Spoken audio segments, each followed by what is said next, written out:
Live from the 607, it's the Ocho Duro Parlay Hour, where we're talking sports locally and nationally. Join the conversation on our social media with the hashtag ODPH, because here we go.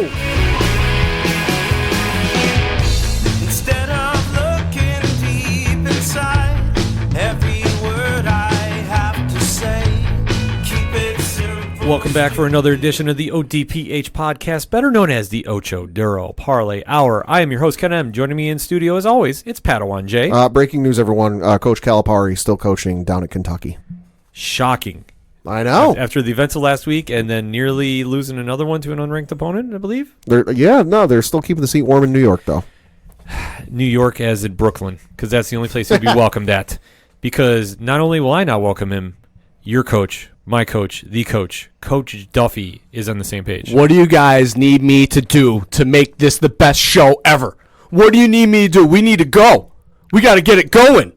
Incredible. Nice. Blank stares. Blank stares. Nice. No response. We're gonna be covering that. Well, to be fair, the offensive line gave him the same reaction. We're gonna be covering that and so much more here on the show, talking a lot of sports this week. Definitely joining the conversation on social media. You can find all our accounts on OchoDuroParlayHour.com, and always use the hashtag ODPH to join the conversation, because we have a lot to discuss, a lot to interact with. We kick off every season or every show during the NFL season with our locks and leaps.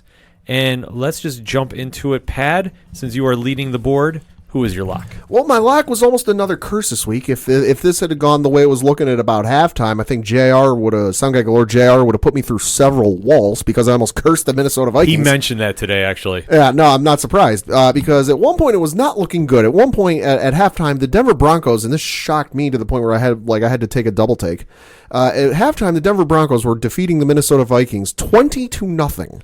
But no, the Minnesota Vikings came back, and I believe, if I read the stat correctly, the Minnesota Vikings are the first team to come back from a 20-point deficit and win the game, at least in the regular season. I can't speak for playoffs, but regular season at the least. Winning by the final score of 27-23. Brandon Allen of the Denver Broncos, 17 of 39 for 240 yards passing, 1 touchdown, 1 interception. Kirk Cousins, 29 of 35 for 319 yards passing, 3 touchdowns, no interceptions. Coach, your thoughts on this? Well, I mean, obviously we know Denver has a good defense. I mean, being able to stop Dalvin Cook, only 11 carries for 26 yards. Mm-hmm. I mean, obviously when you're down, you can't really run the ball, because that's obviously going to eat the clock away. So, I mean, you got to do exactly what Denver did to try to beat Minnesota, which is make Kirk Cousins beat you. Right. Unfortunately, today or Sunday, Kirk Cousins did that. You like that? I mean, I'm sorry. Yeah.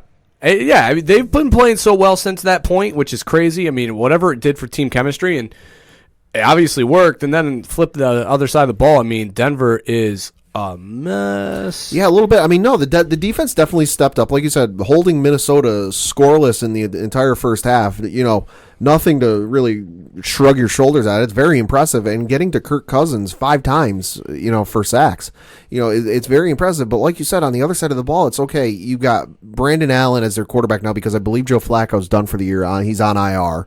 So you've got a quarterback that, I'll be honest, if I'm a fantasy football owner, I'm not exactly jumping at the bit to put the guy on my team. Well, that whole Flacco thing in itself is a sticky, messy situation. Yeah, and I mean, I'm looking at everyone that got credited with rushing on their for their team that day. Nobody's jumping out at me and like, oh, I got to get this guy. And the same can be said for receiving. You're like, all right, who you got? Congratulations. Noah Fant's about the only name I recognize from that receiving core. There is nothing flashy about Denver's offense. I'm sorry. It's anemic. It is awful. Is it Cincinnati bad? No. Is it Miami bad? No. Yeah, debatable. But it's close. It's debatable. Well, I mean, luckily they still have, obviously, I mean, he didn't play well, but Philip Lindsay had a really good year last year. I mean, I think it's a little bit of mileage and maybe some wear and tear from last season that's kind of still adding up, because he's not playing the same way he was last year. And then, obviously, you trade Sanders to the 49ers, which, right. I mean, for a third-round pick, looks like the 49ers got a steal at that. Oh, yeah, absolutely. I mean, Sanders played great that first game. And then, you drafted, and this is the age-old story here with the Broncos. Draft said quarterback in the second, third, fourth round. Then said guy doesn't pan out. And right now, you brought in Flacco because you thought you had a win-now defense.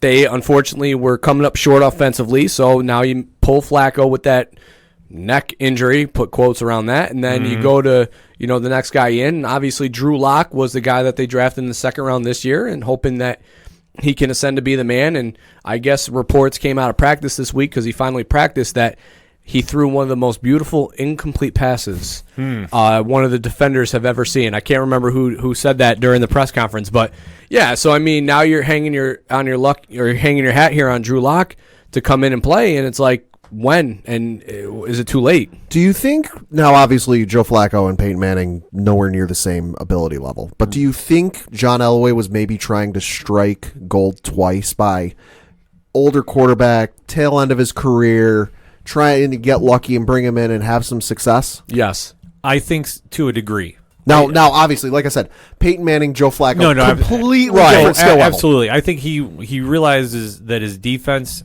is a very good one. Yeah. And that he just needs somebody competent to run his offense. That I want to say to a lesser degree, like Trent Dilfer and the Ravens when they went to the Super Bowl. Right. I mean, you could say a Jake Plummer who came into Denver after John Elway left. Brian Hoyer, like all these veteran quarterbacks who came into Denver to fill the void after John Elway left. Then obviously John Elway became the general manager. Then he struck gold by being able to land Peyton Manning. And now here they are trying to replace another quarterback, and it's like guy after guy after guy. And, they every year they opt to do the same thing, which is land said veteran quarterback, hope that they can get a run out of him, and then go from there. And it's like, instead of doing that, why not go out and draft a first-round star potential quarterback? I mean, the kid that they drafted 4 years ago is now out of the NFL. Peyton Lynch. And then there was the other, Brock Osweiler. It's the same repetitive story every time. Bring in said guy, have a veteran start in front of him, then Brock goes in to start, puts up a couple good performances, now out of the NFL. Same thing for the other guy. It's the same story in Denver year in and year out. Well, it almost makes me wonder because as I'm looking at ESPN.com and their listed depth chart for the Broncos, Brandon Allen is listed as a starter. The second string quarterback is listed as Brett Ripon, who I go to his stats, is a rookie quarterback from Boise State. Right. Well, that's because Drew Lock is hurt. I mean, right. Lock would probably be the second guy. But, I wouldn't be surprised if their name's associated to Cam Newton next year. Or even Ryan Fitzpatrick to come in and fill the void. You need something because I'm looking at it, like I said, Brandon Allen is their starter. He has 433 career passing yards, all of which are coming from this season. Brett Ripon hasn't even seen the field for active duty. But every year they outplay themselves, and now here they're going to have another 14th, 15th pick in the draft. And luckily this draft is as deep as the Elway draft. Yeah. In my eyes, I mean, listen, my assessment on this quarterback class that's coming out this year is like, gold, the gold emoji, the gold eye emoji. Oh, yeah. This is going to be great. So this year they might be able to get somebody at 14 or 15. It would make a lot of sense for them to go that route because not everybody is Paxton Lynch. That's the yes. The one who is. Peyton was someone. But even still, I mean, both are out of the NFL right now. Right, exactly. And then you can't have this revolving door at your quarterback position and expect to get anywhere in the NFL. Like, let's face it. Any rookie that comes in is going to struggle the first season. It always happens when you throw the speed of the game. Not everybody can be Danny Jones. Not everybody can be like an Aaron Rodgers, Tom Brady, or even Peyton Manning to a lesser degree. I'm unfamiliar with them. Right.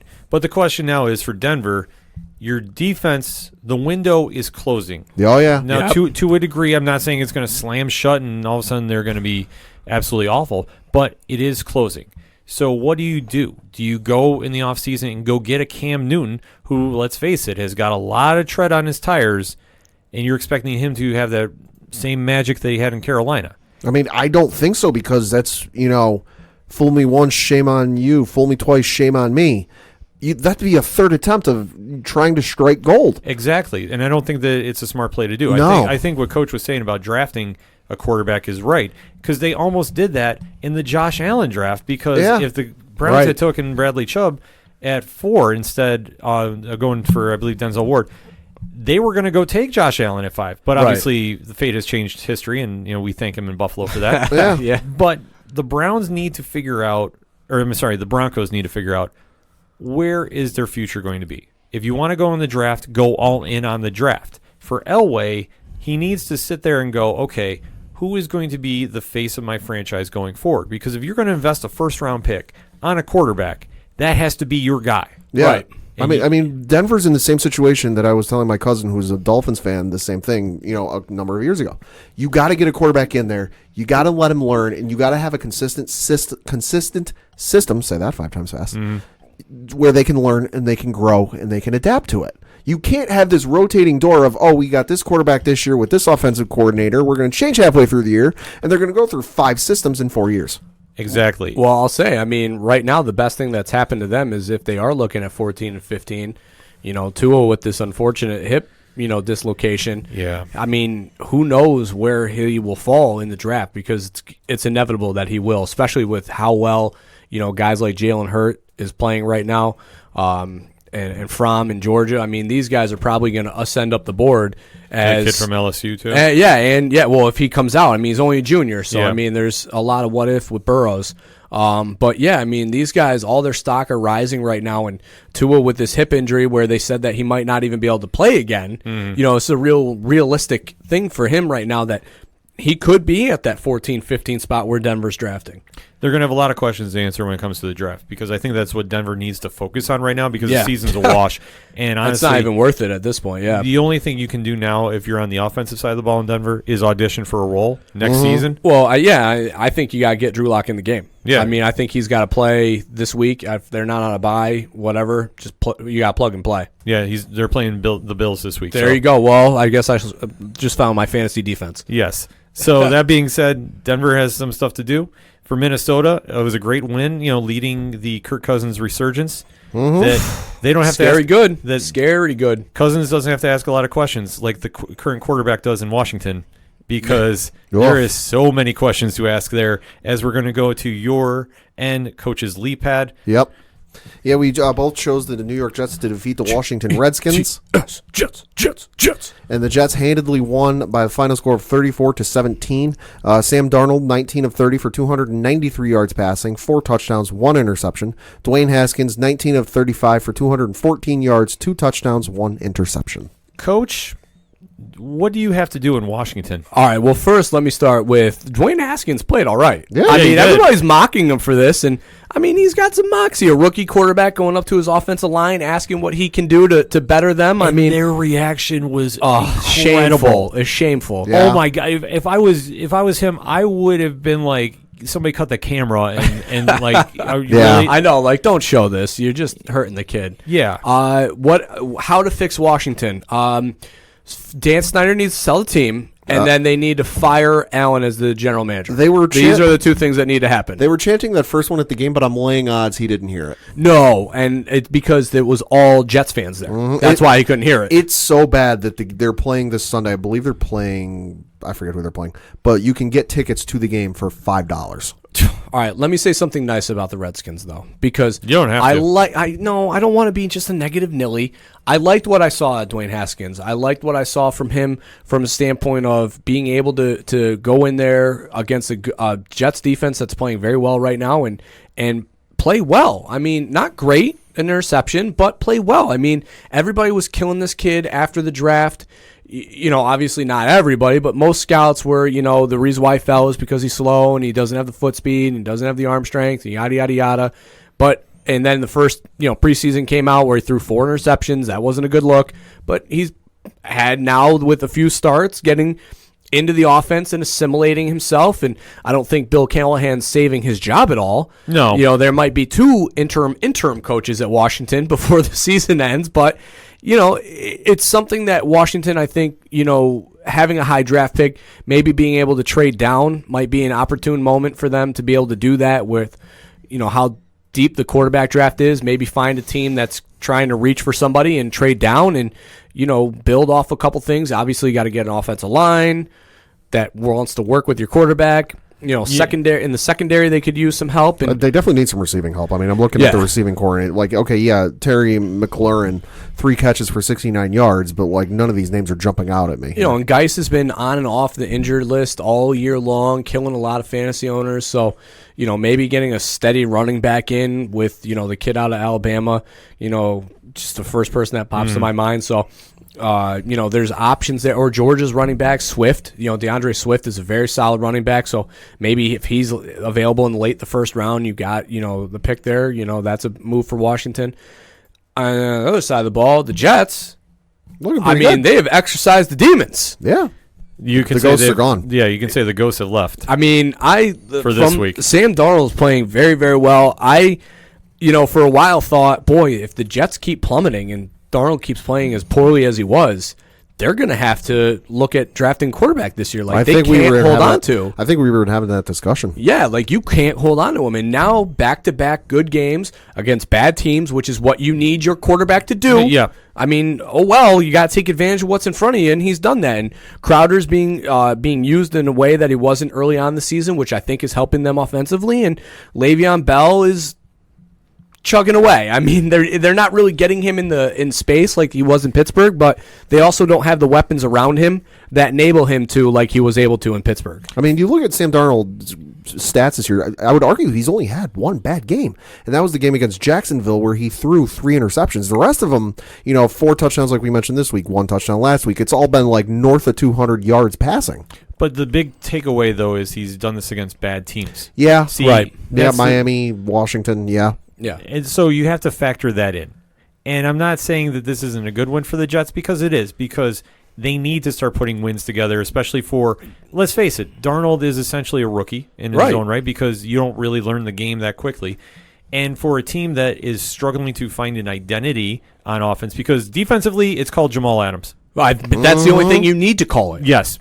Which He's a grown man, that fella. I mean, my God. Yes. When you have him on your backfield, I'm still having PTSD from him ripping the ball from Danny like that. Like, oh, my God. exactly. Like I said, he's in the backfield of your defense. Playground bully. You are fine. Yeah. So your defense will keep you in games. It's just your offense and what you're going to do, because Gase is not the guy as your head coach. I'm sorry. He showed in Miami. I'm not sold on him. I'm not either. I don't. And you have Le'Veon Bell, who is actually motivated for the first time in quite some time, and you don't know how to get him the ball. Because take a look at how Pittsburgh used to do it. You can love it or hate it, but that's how he was most successful, because they cater to his ability. The Jets haven't. The Jets are trying to force him to be a running back. He's not. And that's why he is not doing anything this season other than eating salary cap and enjoying the New York lifestyle. So that being said, the Jets got to figure something out. But and flip the coin to Washington. I'm sorry. Due to your owner, you're never going to amount to too much too soon, because the patience factor is not there.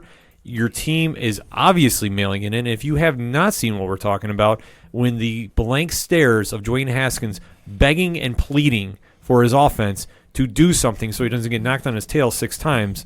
I mean, it's sad. It's sad. It really is. It is. I mean, and you just look at however long he's owned that team, they've never done anything. Sure, they had a glimpse of something good with Alex Smith, and unfortunately he had that injury go down with it. But what good, I remember walking through public one day and walking past the guy who goes, what, I just can't, I've been a Redskins fan for 30 years, all my life, the entire time, and however long it's been, and I just can't watch games anymore. He goes, they're just that bad. Well, the stretch, I mean, that Robert Griffin III stretch when they got to the divisional round of the playoff, and then, unfortunately he tears his ACL on a rainy, wet day when they're running him about 50 times like he was a, halfback. And then he never comes back to be the same player. And then obviously Cousins has that good second year where, he leads them to I think a 9-7, 10-6 record and just missed the playoffs because Philly and the Giants made it that year. I mean, yeah, it's been a really tough. I mean, but Washington was in the toughest division at the time, so it was like, unless you were literally perfect, it's like, the Cowboys missed the playoffs, Washington missed the playoffs, Philly missed the playoffs, and then the Giants were just barely getting in. And then then the next year it would be Philly just snuck in while the other teams were all,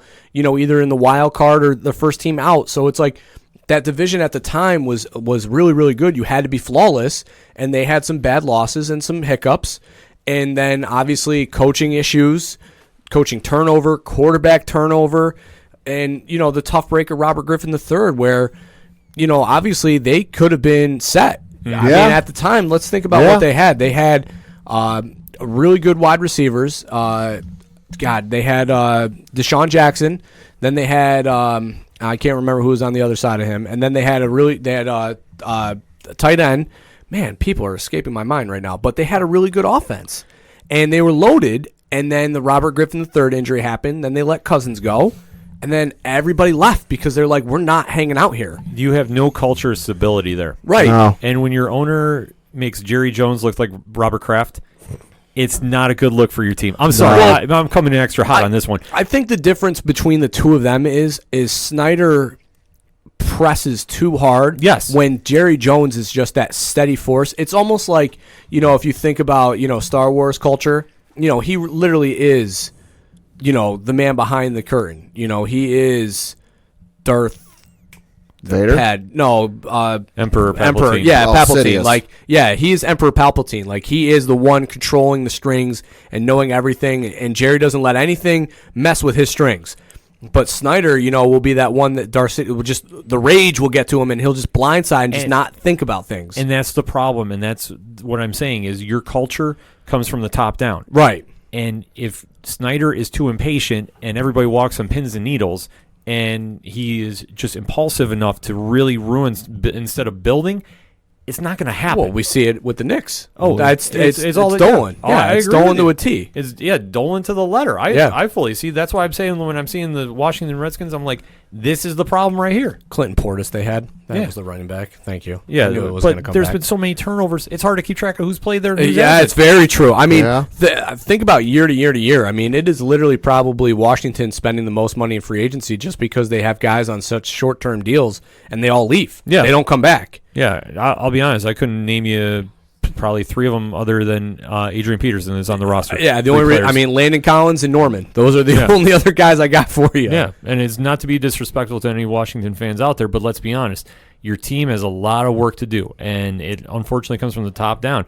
If Snyder can somehow control his impulses... Bruce Allen's got to go too. Yeah. As general manager. He's killing them. Yeah, he's killing them too. But it's got to come from the top down. And until then, it's going to be a rough time to be a Redskin fan until further notice. Mm-hmm. No matter what you do. If you flip the coin to New Orleans, though, it's a great time to be a Saints fan. Absolutely. Well, I mean, right now it is. It wasn't 2 weeks ago when they had that bad loss. But, yeah, I mean, my lock was New Orleans going against Tampa Bay. I thought it would be a rebound game, a revenge game for New Orleans coming off of that poor performance the week before against Atlanta. They came out and won the game. Pat, you got the stats on that one? Yeah, 34-17 was the final score. Drew Brees, 28 of 35 for 228 yards passing, 3 touchdowns, no interceptions. Jameis Winston, 30 of 51 for 313 yards passing, 2 touchdowns, 4 interceptions. Saints doing Saints. Saints doing Saints. Yeah. I knew it was going to be about, hey, you're allowed to have a hiccup game. Sure. Obviously, Drew Brees coming off, which crazy because it was a bye going into that game against Atlanta. Yeah. So you would have thought they would have just came out and obliterated Especially at the Dome. Atlanta. Especially at the Dome. But they come out, they put up a stinker. So they're going to come back the next week against the divisional opponent and want to make a statement. And that's exactly what they did.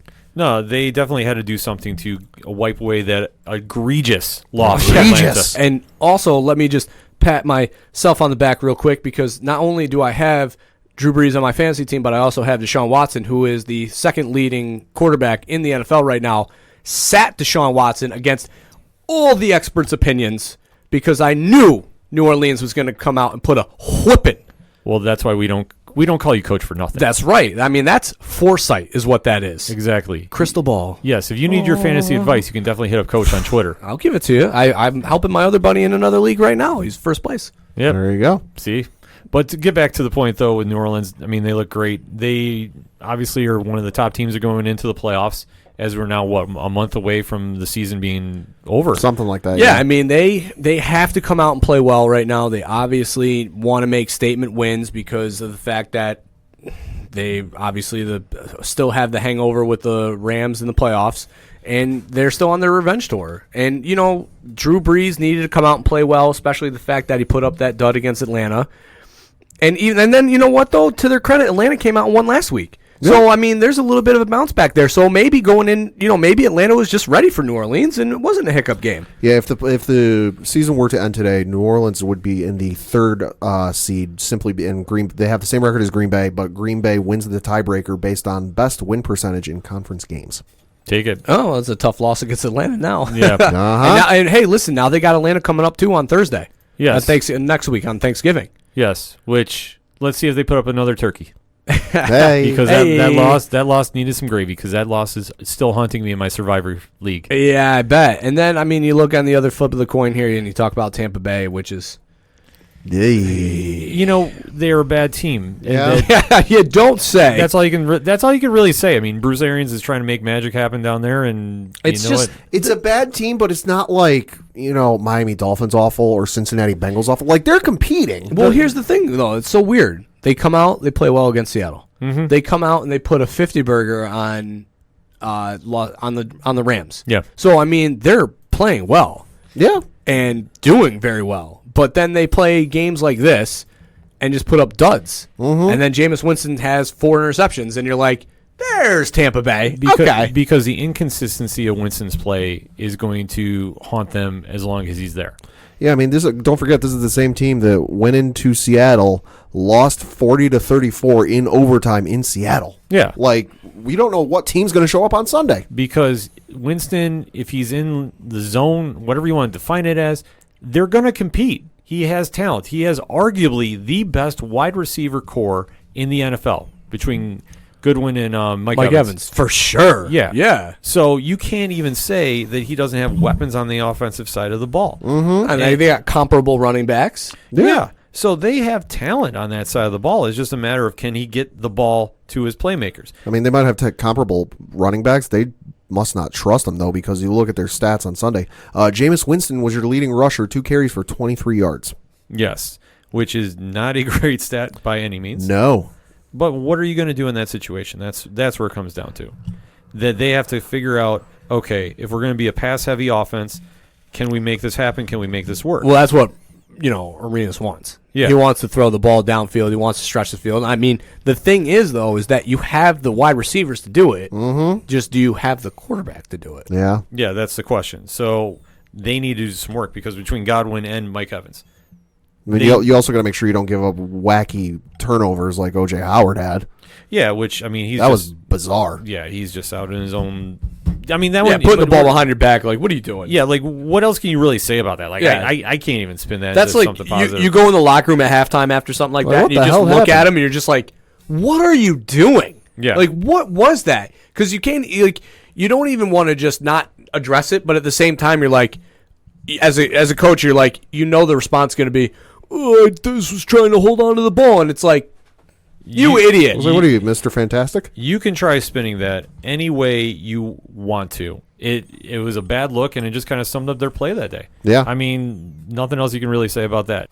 Well, let's get a quick break in because I know we're going to go extra long this first segment. So definitely hit us up on our social media accounts. You can find them on OchoDuroParlayHour.com and join in that conversation. We're going to be right back. Hi, I'm Sunny Hepburn.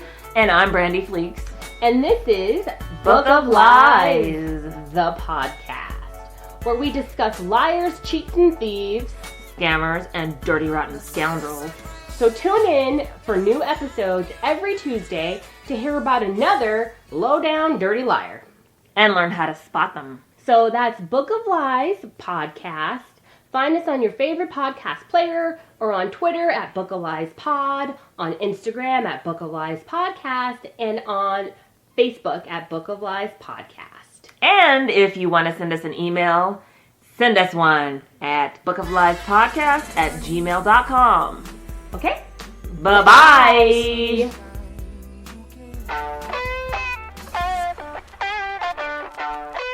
Hey, this is Brian Wolf from Fair City Fire.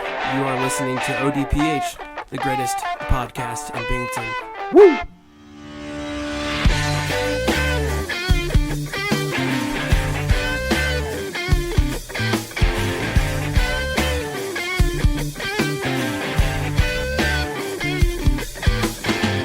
Hot lips touching, cool thighs feeling, shudder running up, her spine's been a long day to a long night, but I'm not stopping till I get it right, Let's talk about the San Francisco 49ers, who did rally. Yeah. Almost covered the spread, too.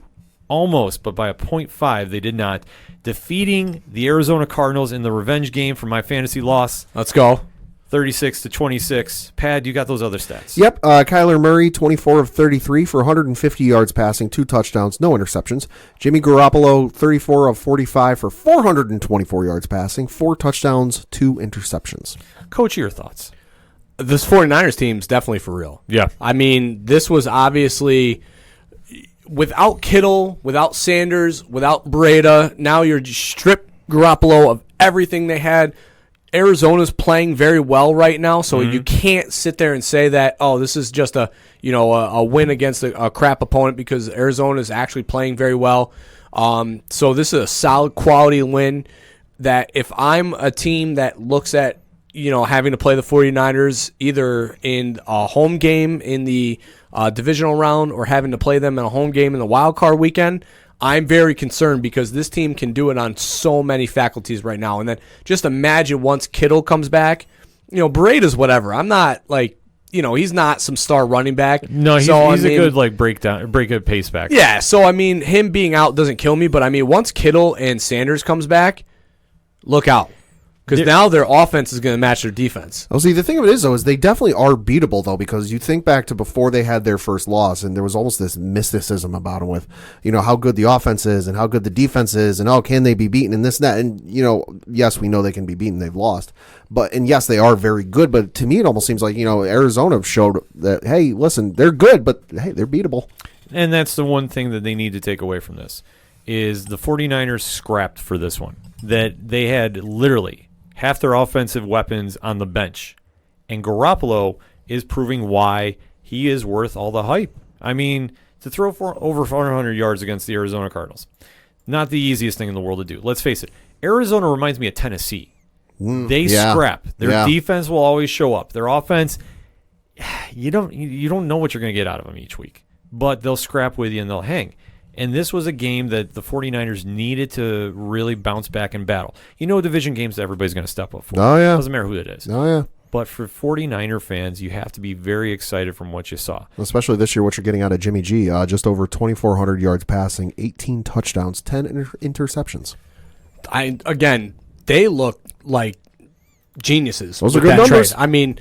He has played nothing but well since they've came. All right, he maybe had a stink performance here or there, but outside of the fact that that loss on Monday night wasn't the best loss, and was on Garoppolo a little bit for that stretch, especially in the late the 2-minute warning. Yeah. Outside of that, though, he's played some really, really good football, even without having arguably his top weapons, which is that's all you can ask of your quarterback. You can't ask anything more of, hey, listen.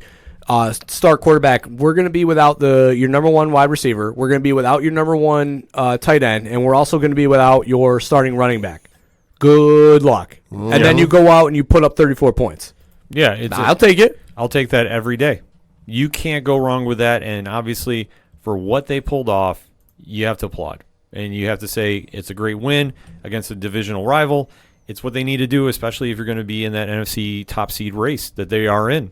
Because Green Bay is coming up this week. Yeah, no, their stretch of games they got coming up are really interesting. They've got Green Bay this week, Baltimore the week after, New Orleans the week after, Atlanta, Rams. Who is Atlanta? No, what is Atlanta? Rams, and then they'll finish out with the Seahawks. Woo-hoo-hoo.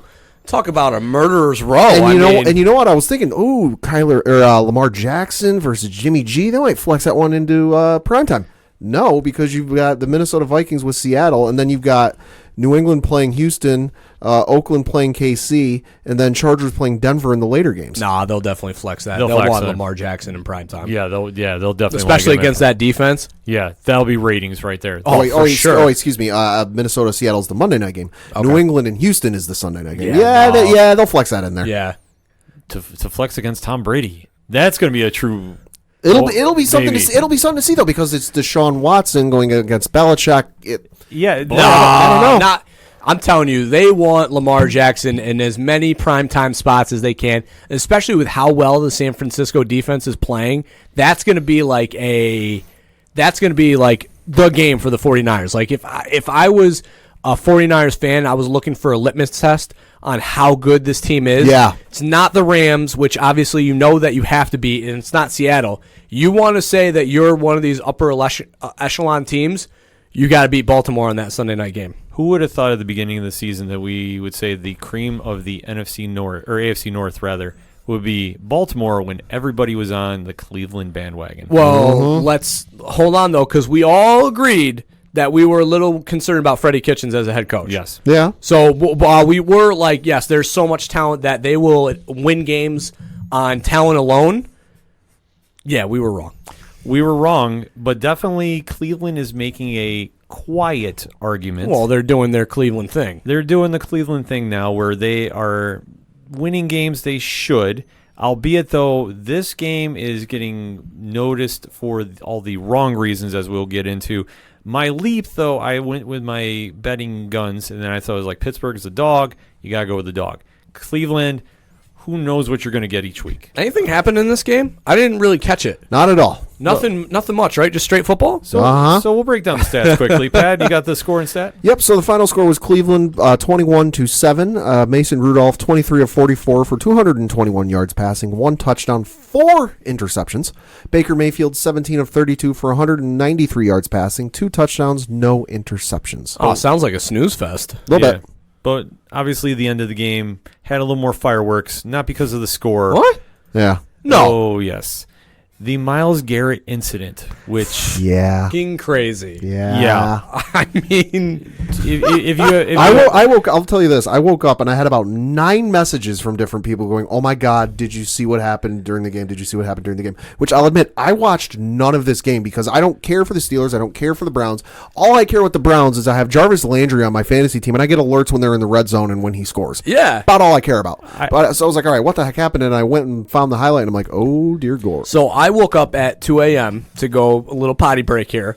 And when I woke up, I always check when I have a fantasy player playing the night game. I always check, even though you shouldn't check your phone, people, if you wake up in the middle of the night because you will not go back to sleep. So I do it anyway because I'm who am I to listen to? Let me live my life. I check it because I want to know what happened. And James Conner was already questionable, so I was already like, oh, good, here he goes. He's going to be out again. I see the notification that he's out, but then all of a sudden I saw another notification that said, Myles Garrett apologizes for helmet incident. And I'm like, what does this mean? You have to check it. So I click the link, pop up the video, and see the attack and the attempted murder of Mason Rudolph. To put it in perspective, if you have not seen the video clip, I mean, if you haven't, buy a computer. Yeah, this it's not hard to find. Like, yeah. If you haven't, though, there was a little skirmish at the end of the game where Rudolph got into it with Myles Garrett. There was a lot of physicality, so to say. There was a grand old brouhaha. Yeah, I mean, there was an attempted murder. Which Garrett came up swinging after. I mean, you can't deny it. I mean, he literally tried to kill the man. Well, the problem is that Garrett ripped off Rudolph's helmet after Rudolph was. It looked like in some camera angles Rudolph was trying to get his helmet off. Listen, but either way, Garrett had a moment of insanity. Which, if you've not seen Myles Garrett, he is quite the large individual, and it's so funny because he's got like 30 pounds on Rudolph. If you watched the Hard Knocks that was Cleveland last year, like they talked about how Myles Garrett has this like sensitive side of him, and they really featured that. I think it was like episode 2.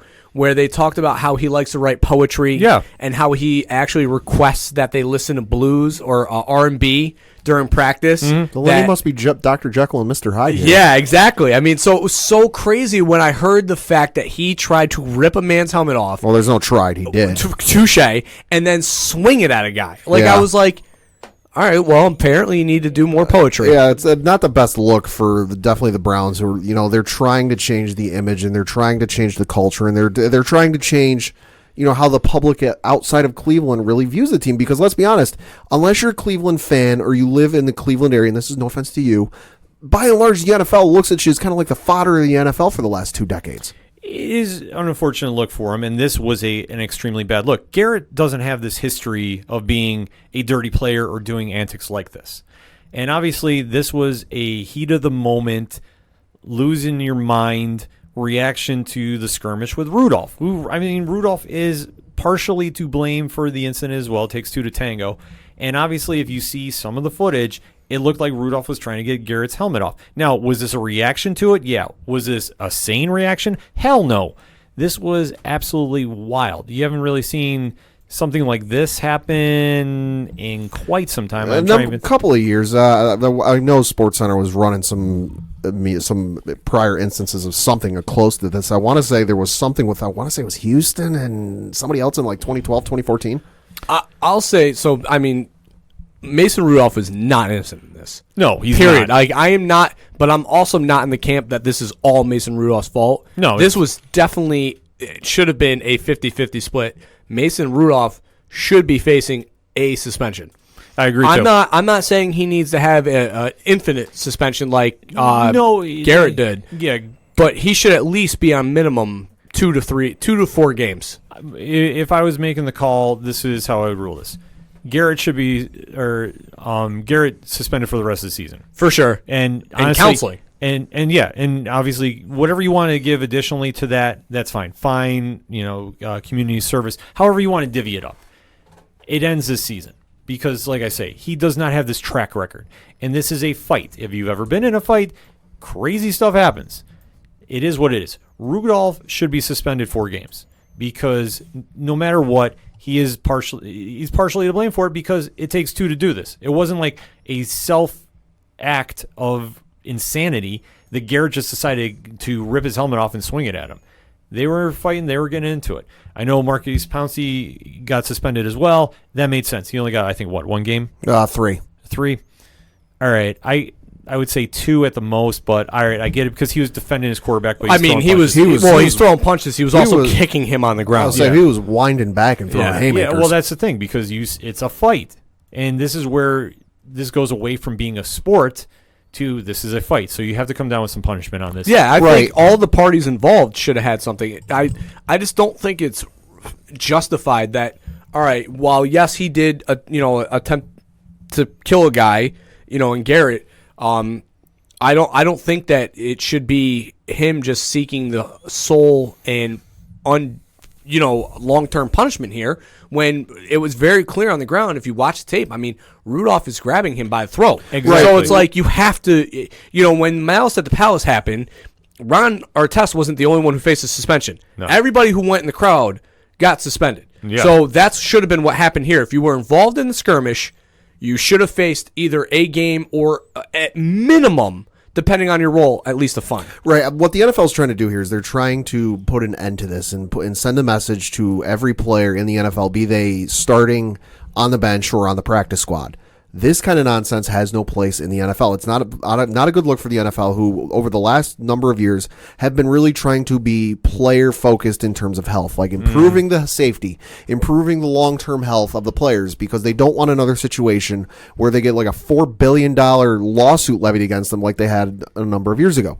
So when you have something like this happen, they're trying to send the message to every player going, hey, this kind of thing has no place in our sport. Now, did they maybe miss the boat on some of the fines and suspensions? Yeah, I would agree so. But this was just them trying to put the message out like, hey, cut the shit. They need to do something, and this is their attempt to do it, and at least they're acting swiftly in a timely fashion with it. I don't agree that Rudolph got off as easy as he did because, like I say, I think he's instigated said issue. Garrett's suspension, I completely agree with, and like I say, it should be done this season. I don't think he needs a lifetime ban, and I know I've read that a few places, and it's like, stop. This was a moment where he lost his mind and swung with a helmet. Could he have done irreversible damage? Yes. Yeah. But you know what? But if that was the case, then they would have come down more on him. You have to take it in what happened, not what could have happened. Because the what could have happened is where the suspensions now are coming in. So hopefully this sends a message to every other player in the league that this kind of crap will not be tolerated. Have we not looked at what you touched upon with the Malice in the Palace? Have we had another incident like that in the NBA since that's happened? No. You've had scrums and you've had some shove-ins, but nothing to that level. But to be fair, though, Malice at the Palace was a whole nother level. I would say the NBA has really changed the fighting rule once the Phoenix San Antonio fight. Fair enough. That's really when, because I mean, my God, Ken, I mean, you remember growing up. Absolutely. So once the bench rule changed, then fighting in the NBA really came to a minimum. Yeah, and I agree. But what my point is when leagues really step in and really throw the hammer down, sweeping changes. That's what I'm saying with this. The NFL is making the statement with this, and unfortunately, Garrett is going to have this haunt him the rest of his life. Yeah, I mean, it's definitely something that he probably, looking back, I mean, I know that he hasn't really released a full-on statement, but I bet you 5-10 years from now, he's definitely going to look back and say, wow, I was an idiot. Look at Ndamukong Suh. Great player, great defensive player. But what is the stigma around him? He's a dirty player, and it's back to this stuff that happened on the field when he lost his temper. The one thing is Garrett has owned up to it. Like, Garrett has right. I mean, I know he released a little bit of a statement, but it wasn't something where it was like a full-on, like... Stand in front of the media for like 10 minutes. Stand in front of the media and get bombarded with questions and stuff. And I think that will come in time, though. Yeah, it will. I think it's just a matter of cooler heads prevail, and, okay, what's the ruling? Okay, done. It's before, all the players' unions and all that get involved. I mean, I think we forget, though, too, I mean, inherently, guys who play defense in football are just more violent.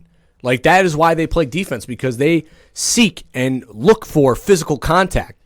And that's just in their nature. So when this happened, it was like he's a defender. Like he just being a violent person is what a defender needs to be, and that's part of what happened and came out there is that just violent. I agree and I don't agree.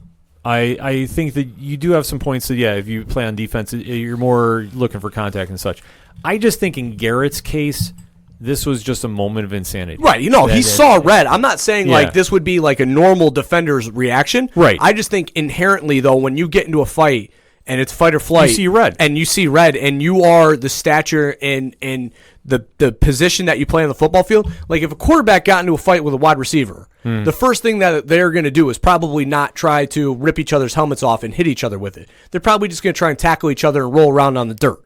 He... being a defender and a man who goes and smashes offensive linemen in the chest and the face all day, saw the opportunity to rip the man's helmet off, had it in his hand, and was like, what do you do with this? A doink. Well, and we also don't know what could have happened on the field in the lead up to this. There might have been a ton said that it was just, it's the pot of water boiling over, finally just going, you know what, I've had enough. You don't think he's Andrew Luck on the ground saying, nice hit, 95? Yeah. Yeah, I can't see that happening. But like I said, I think it was more Rudolph grabbed his helmet and it was just a reaction. So either way, it's a bad look, and it marred a win for the Browns, who desperately needed one to kind of... And a bad loss for the Broncos, or for the Steelers. Steelers is a bad loss. Yeah. And it almost knocks him completely out of the playoffs picture. And for Cleveland, I know they're hanging on by a thread that they think they're going to run the table. I mean, maybe they will against Miami this weekend. The fantasy land that they live in Cleveland is just insane. Whatever is going on there, they definitely need to clean up for next season. All I'm going to say, because that would be Freddie Kitchens getting canned. And I think that no matter what the record is, I think he's gone. Yeah, it has to be. So that being said, that was our locks and leaps for this week. So definitely hit us up on our social media account at OD Parlay Hour on Twitter. Coach Duffy will be more than happy to answer some more questions, give you fantasy football advice. Sure, I will help you if you need help. Maybe I'll even do a little write-up every weekend, maybe obviously moving forward and into next year. That's what I'll do. I'll give fantasy advice on Sundays. We can make that happen, folks. Yeah. So definitely join in the conversation. Let us know what you thought about this past week's NFL action. We're going to take a quick break. We'll be right back. It's a heartbreak, soul-shaped radio attack. Taking 4 steps forward, no steps back. Hey, this is Vince the Common Man Ciatoy, local MMA fighter, telling you to keep on listening to the ODPH, the 607's up-and-coming newest podcast.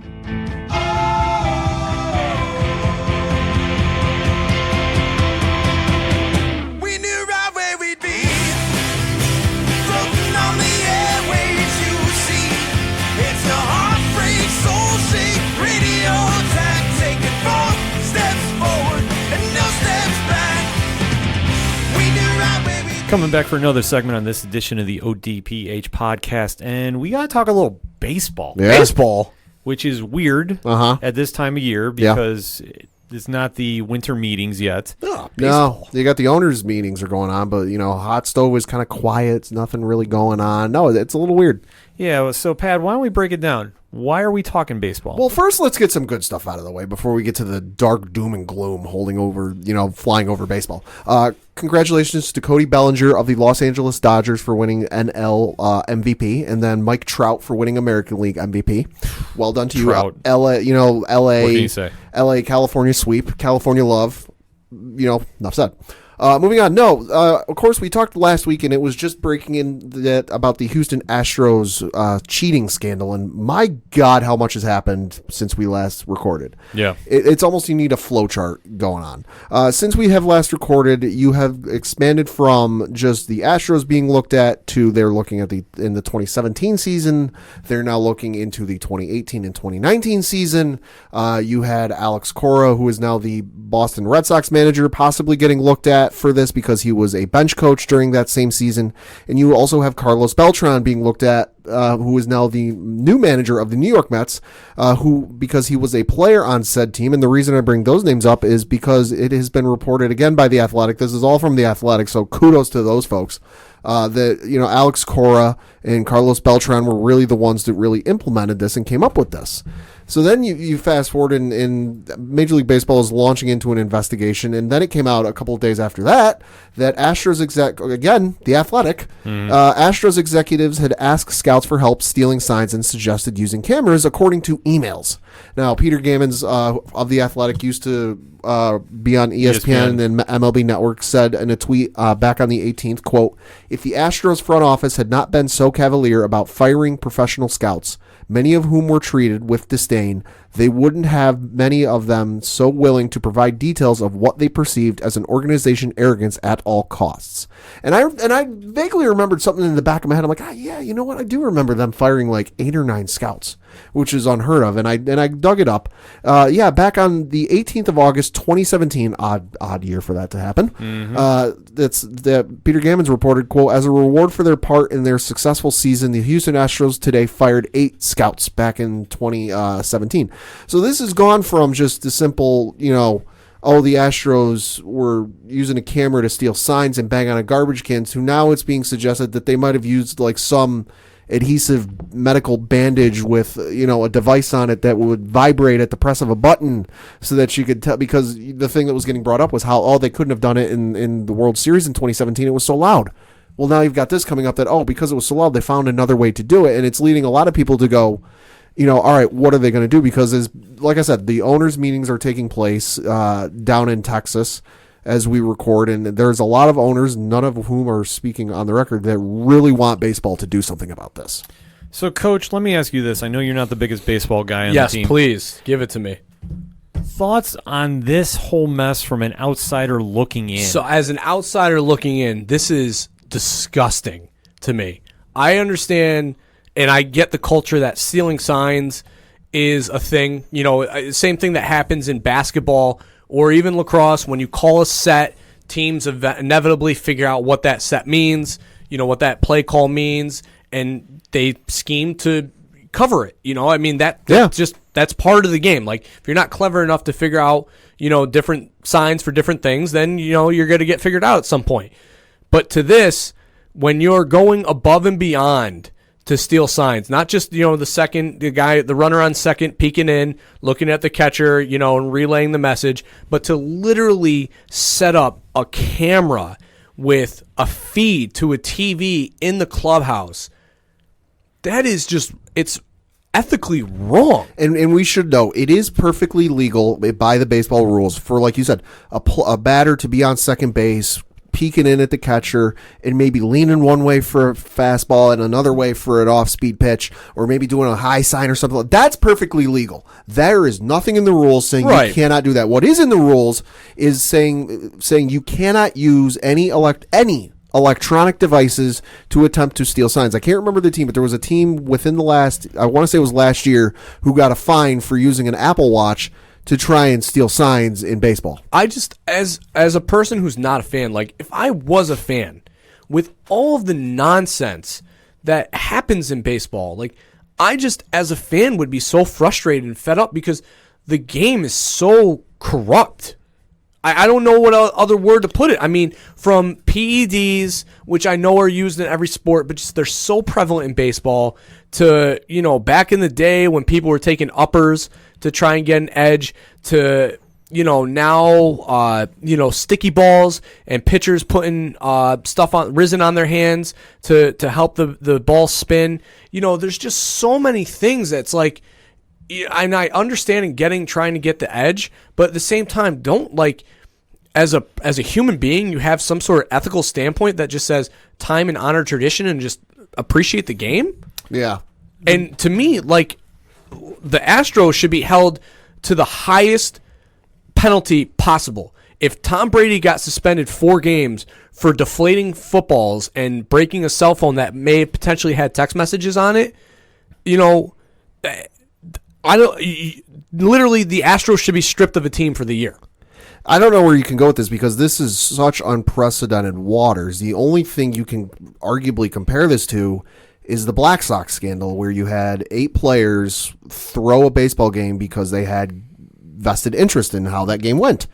And those 8 players were banned for life. Mm-hmm. Now, I think if you take that instance and put it in today's day and age, I'm not sure that the punishment from that would happen, just for the sheer fact that the Players Union exists. The Players Union did not exist back in 1918, but you have to do something. Jeff Passan was on the new ESPN podcast, ESPN Daily, this morning as we recorded, and was talking, and if I understood him right, it sounds like the maximum fine is like $2 million, which, okay, fine and great, but to a millionaire or a billionaire, that's a drop in the bucket. And if you just do the fine, you're going to have 29 other teams going, okay, so they stole signs for the better part of 3 years, made it to 2 World Series, won one of them, and all they got fined was $2 million. They're going to start going to their scouting department and everybody else going, figure this out on how we can do this. It's a fine line to walk.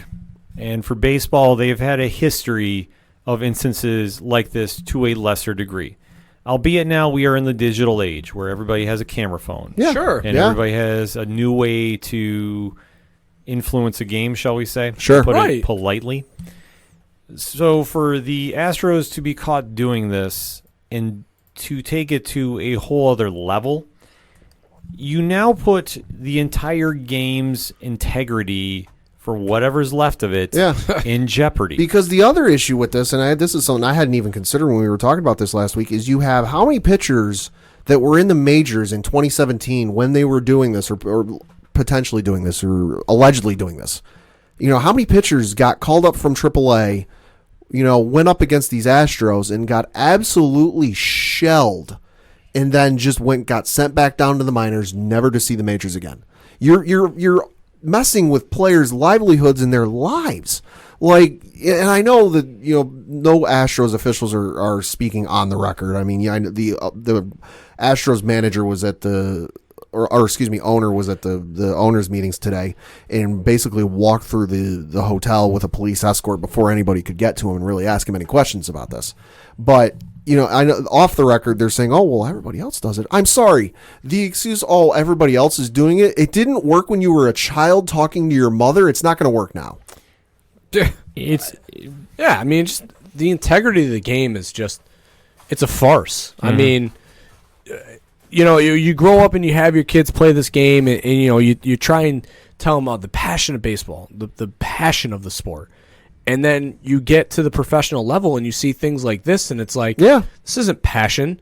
This is, people stealing and not even stealing just to win baseball. I mean, they're stealing to win games and then, the sport and the integrity. I mean, you got mad at Pete Rose for gambling on his own team when he still was even gambling on them to win. Yeah. It's not even like he was throwing games. I mean, it's proven fact with him trying to show that he was, gambling on his team just to gamble on them and still gambling on them to win, and he gambled on them to lose. But you ban him for years because of quote-unquote integrity. And now you have this position where such an elaborate scheme of cameras, TVs, devices on their, in their pocket, in their elbow, guys smashing cans so they can hear it, whistles being blown. And now you're sitting here, and first off, the fact that they haven't released a statement yet that, absolutely villainizes or at least damns them is the biggest thing to me. Because sometimes silence can be the ultimate fact, the ultimate $1 million thing. I'll say about the only people having a field day with this are the folks over on the baseball subreddit over on reddit.com, because to go over there after a couple hours of not going there is an absolute wild thing to see, because within a week of that happening, one person on that subreddit has already compiled a 25-minute video of alleged Astros stealing signs and banging on garbage cans. The other one, they started digging out stats, and specifically in the 2017 season, during that World Series, Brian McCann was batting over 400 at home, and on the road was batting .083. I think my favorite thing is that they showed the 2017, like the story of the magical year. Yeah. And there's a video of players walking in and out of that tunnel where you see the alleged TV that was being used. With a conspicuously placed towel that has got no business being there. Yeah. It goes to show that baseball still can't get out of its own way. That's a good way. That's actually a good point there. Yeah. Because from time, like Pat has talked about, with the Chicago White Sox scandal. The Black Sox scandal way back when. That through present time, and you want to say Pete Rose, and you want to say the steroid era, and everything that's come with that. Baseball just can't seem to get rid of the shadow that they're supposed to be America's pastime, yet they fall flat on their face. Right, and this is such a thing that it's wild just to see, because there is nothing. Like I said, there is not. This is this could be arguably worse than the whole PEDs thing. Oh, I think for sure. Because PEDs bad. Yes, I think you won't find anybody, hopefully, on the planet who says PEDs are good. Yes, they make you hit harder, farther, and higher, but you still have to be able to hit the baseball. Yeah, I have the skill. But it's one thing to have the power to hit the baseball. You still have to have the skill to hit the baseball. It's entirely different if you're sitting there, you're not on PEDs, but you know exactly what's coming. You may not know where it's coming, but you know what to look for. And that goes to show that this is such a big deal of how Robert Manfred's going to have to handle this. Mm-hmm. Because his reputation and legacy is on the line. Yeah, as much as the PED scandal defined Bud Selig's, legacy, this could arguably define Manfred's. This is going to be worse because you have to now do the unthinkable. You have to establish a new punishment and precedent for the digital era of your sport. Yeah. Because your integrity, and for whatever saying that you're a champion of said sport is, it is now going to be defined by this moment. Right. I mean, you look back at the Black Sox scandal, they banned those 8 players for life from baseball. Now, to our knowledge, has not been done since. Now, I know Pete Rose and gambling, a whole different ball of wax. But you need to set the precedent for this, that you go to the Astros and also the 29 other teams in baseball going, you pull this stunt, we're going to do the same to you. It's like we said in the last segment with the Myles Garrett situation in Cleveland. The NFL sending a message to every player going, hey, knock this off. This is the precedent. You need to do the same for baseball. What would you do for maybe a punishment for these guys? Well, the easiest thing to do is for punishment is you have to really lay the law down. And for everybody involved, from the ownership to the managers, the ones that put this in place, you have to ban them from the game. Yeah. You have to... I'm going to say you're going to have to Donald Sterling the team. Yeah. You're going to have to force the selling.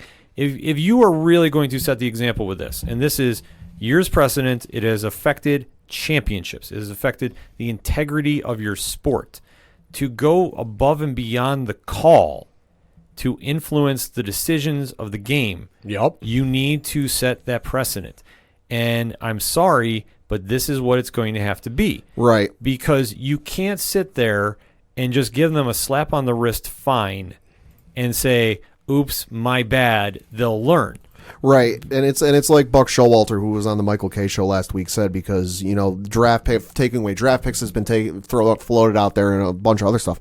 It's like Buck Showalter said, and Buck Showalter is as smart as they come. Mm-hmm. It's not going to hurt him. They've got one of the deepest farm systems in baseball. Like, okay, fine him. Great. The guy's a multimillionaire, if not a billionaire.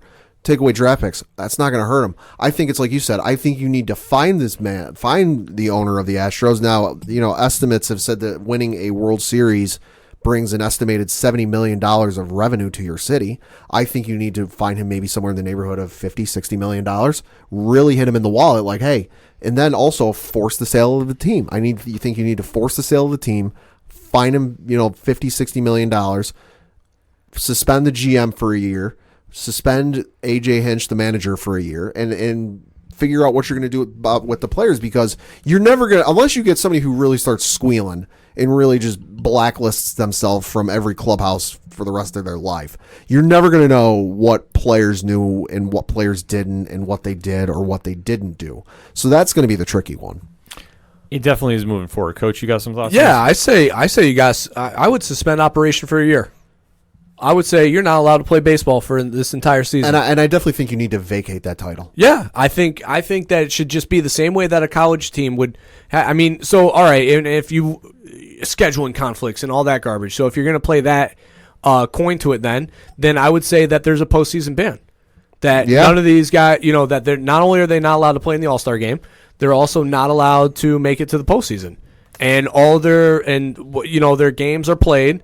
And the outcome and all that matters, all right. But then, a portion of the game gate, either that X amount goes to MLB and into a pool for maybe a donation of some kind, or to be redistributed to the owners. I don't really care.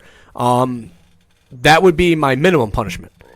Make those players play without having any sort of reward for them playing. And then my ultimate punishment would be you have to suspend operation for a year. You got to do something, because this can't be a slap on the wrist. If you are going to take baseball seriously as a sport, and you are the highest level of that said sport, you have to set the precedent. This is why somebody like me, I am not just because I play lacrosse, because I'm not that immature at over 30 years old. I'm not that immature 16-year-old kid that plays lacrosse that's like, oh, I hate baseball because I play lacrosse. Like, I'm mature enough to grasp the concept of I can like both sports. But all the negativity and all that stuff that surrounds baseball has alienated me as a fan. Now, I chose to play lacrosse because I love the sport and I appreciate it. But I don't like to watch baseball. Like, I'll go to the Rumble Ponies and I'll watch a game. Do I get enthused and everything? Like, not probably like you two would. Sure. But I can appreciate it and understand what's going on. And I understand and can know when good baseball is being played. But to me, that's why I don't care for the game, because I just all the negativity, and it's not the Black Sox and all that garbage. It's just all the things that have happened through my lifetime. I mean, being born in 87, right at the peak or the start of the steroid era, all the way through, the live ball era, and now to this, I'm like, what is there to bring me back in? And the money and the spending and all that stuff, that's another thing that alienates me, and I know that's a whole nother can of worms, and we talked about that last year when Harper went to Washington. Yeah. To me, it's just the whole sport alienates its fan base, or the potential fan base of people who might come back to watch it. You alienate people like that because of things like this. Because when I sit here and if I go to a game, how do I not know that team is absolutely having disregard for the respect of the sport? Right. I mean, we keep bringing up the Black Sox thing because that's the only comparable thing that can compare to it. Okay, yeah, PEDs, but the PEDs ultimately didn't affect the greater outcome of the game. For me, as much as I hate the PEDs, the PED era, I kind of have to thank it a little bit, because if it weren't for Mark McGwire and Sammy Sosa going on that home run chase, I wouldn't be a fan, because I remember that chase going on and getting up every morning, going downstairs and checking the front page of the local paper, because there it was, top page. Who was leading? Who hit the home runs last night? Same. And I watched that whole thing too, and that was a time in my youth where I was like, wow, what is going, like, that chase caught America. Yeah. But then after that, once the luster was gone. Yeah, once it all faded and the sheen was gone, we were right back to square one with baseball. I mean, right after McGwire set that single season home run record, I had a T-shirt about it as a kid, and I remember being at a birthday party wearing that thing, and they go, he took steroids, right? And I'm like, what? Well, because during that whole time period, but that's going to be a whole different ball. Yeah, right. Yeah. Because that's coming out of the strike. Like, I'm not sitting here saying, and that's the other, and all the strikes that happen in baseball. Yep. Like, I'm not sitting here saying like I'm the everyman that needs to speak for the people that don't watch baseball, because there's a lot of other reasons why people don't watch baseball. Yeah. 3-hour games. Sure. Long breaks in between innings, long breaks in between pitches. There's all those things that they're trying to work on the speed of the game, which I think will help, the common man. It's just, to me, being on the outside and now probably not caring about baseball for at least 15 plus years. Yeah. This does not help me want to get back into it. That is for goddamn sure. It definitely won't, and how baseball handles this is going to make or break them, in my opinion. I might sound like this is going to be a little overdramatic, but it's not, because if you really want your game to be on the level that you are asking fans to go and pay hard-earned money to go to games, right? Because you want to see an on-the-level competition. And I'm not saying that cheating hasn't happened through baseball.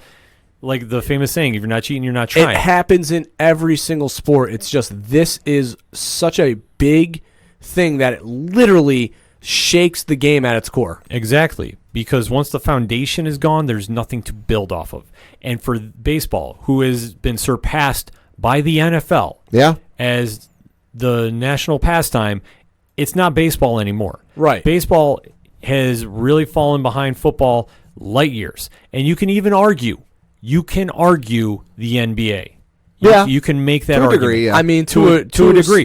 But you can make that argument. But for baseball to suffer another setback like this, I would say college football, however you want to define it, for baseball to suffer this big of a setback, and how they handle this is going to make or break them. Because if this is a slap on the wrist, for whatever reason, fans are going to tune off. Mm-hmm. I will tell you this. I am probably going to stop watching, because why am I going to care about a sport that doesn't care about my vested interest in the integrity of this game? For sure. Exactly. There is no other argument that needs to be made. For baseball, we have given plenty of reasons of how they need to come down and address this situation. Because if they don't... And here's the funny thing to that point, though, Ken. Because you talk about how us fans have given them, hey, you need to speed up the game, you need to do this. What is the thing that they always argue back to you? Oh, the MLB, the integrity of the game. Yeah, everything's all pastime tradition. We can't have a pitching clock because that's not time-honored tradition. Mm-hmm. Well, neither is this stuff, and you're letting it go. Yeah, because money talks and nonsense walks. But you know what else is going to be walking? The fans out the door when the ratings drop, and nobody's going to the games. Because if your game is corrupt, why bother going to watch? Well, let's face it, though. The percentage of people that won't go now is still going to be minor. I mean, this, as sad as this is, it's not going to affect it. Like, I'm the minority of people. But for a lot of hardcore fans that you want to talk about, the ones that have been built on the tradition and the pastime and the rich history, the good stuff of baseball. Right. This will wipe away a lot. Like, this is how you also see how the Hall of Fame voters don't allow in people that were involved in the steroid era. I mean, like I say, there is a vocal group that if this is let go and not fixed, they're going to walk. There will definitely be a little bit of a hit in the ratings now. I don't think it'll be anything so drastic that you go, whoa, my God. Like, there will be a little bit of a dip, but I don't think it'll be anything that, like, you'll see headlines on major news sites. Well, I would say this. For other sports, though, they'll be watching this as well, because this is going to be a benchmark case moving forward. Yeah. So a lot to digest right there, folks. So definitely hit us up on our social media accounts. Let us know what you think of this whole cheating gate scandal. What do you think is the proper punishment for this? Will this turn you off from baseball, or is this going to be, I'm still going to watch? And why? Definitely want to have that conversation with everybody. So hit us up, OchoDuroParlayR.com. Find the social media links. We're going to take a quick break. We'll be right back. Hey, this is the King of Lisle, Luke Visengard, Gladius 205 champion, and you're listening to the ODPH.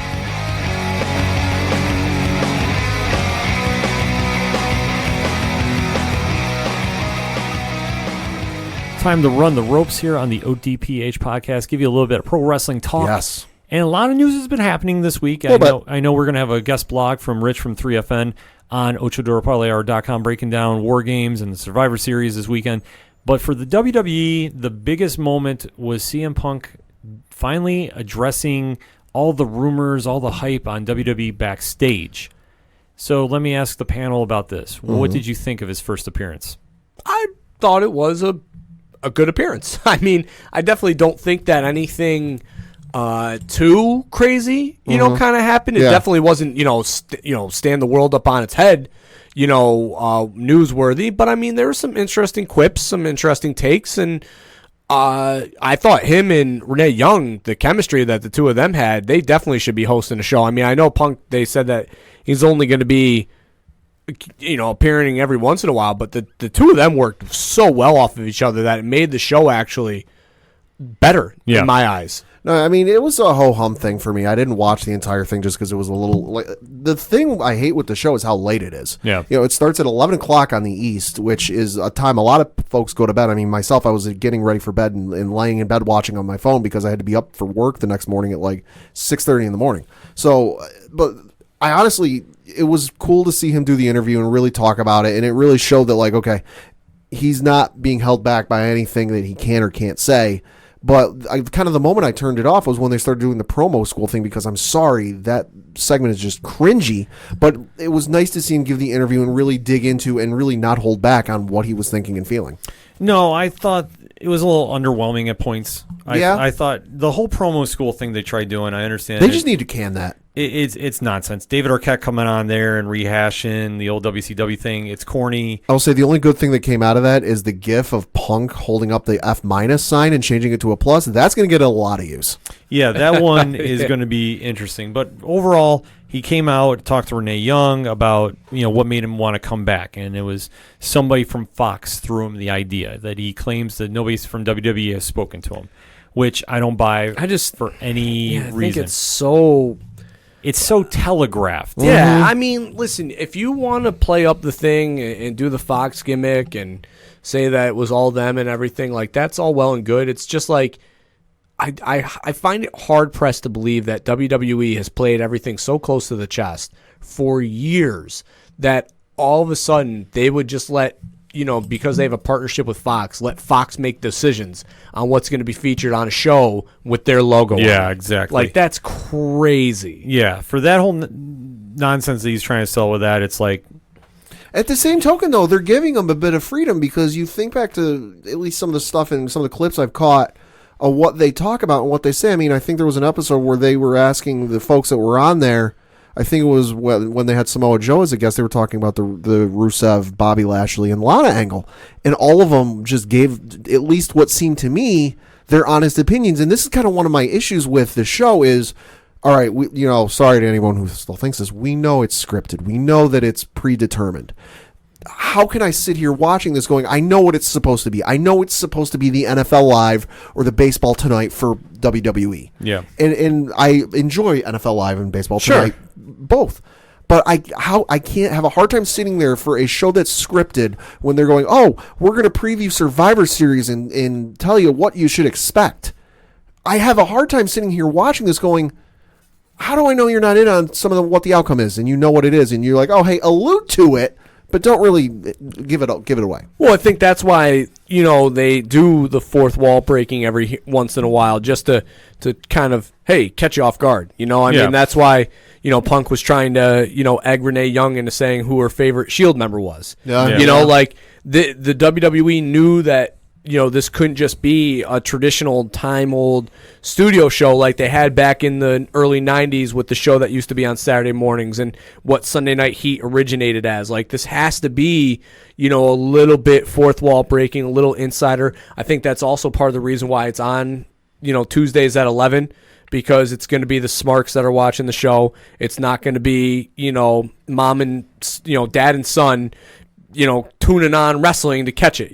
This show is for the smart fans. This is for them to digest. So I take it with a grain of salt every time I watch it, because I think, they want to do the studio show, and I think it's a cool concept, and I think it works. It works to a degree, and I think for Punk being on there, it will help them. Because it gives it that, ooh, what will he say? Well, that's the whole thing about his gimmick, is he is going to say what he wants, to be the voice of the voiceless. Right. Which brought him to notoriety. I mean, like I say, if you're not familiar with CM Punk, that's what he does. He is the reality era wrestler. He is somebody that will break the fourth wall and talk to the fans and be very honest with the fans about his opinion. And not care. Whether you love it or hate it, he doesn't care. And that's why people gravitate towards him. I mean, you see that in when they were asking him, because he put out that he's been on Twitter that he's been catching up on the last 5 years of wrestling because he hasn't watched the product in the last 5 years. And Renee Young asked that, hey, what's really stuck out to you? And he's like, there's been some good and there's been some bad.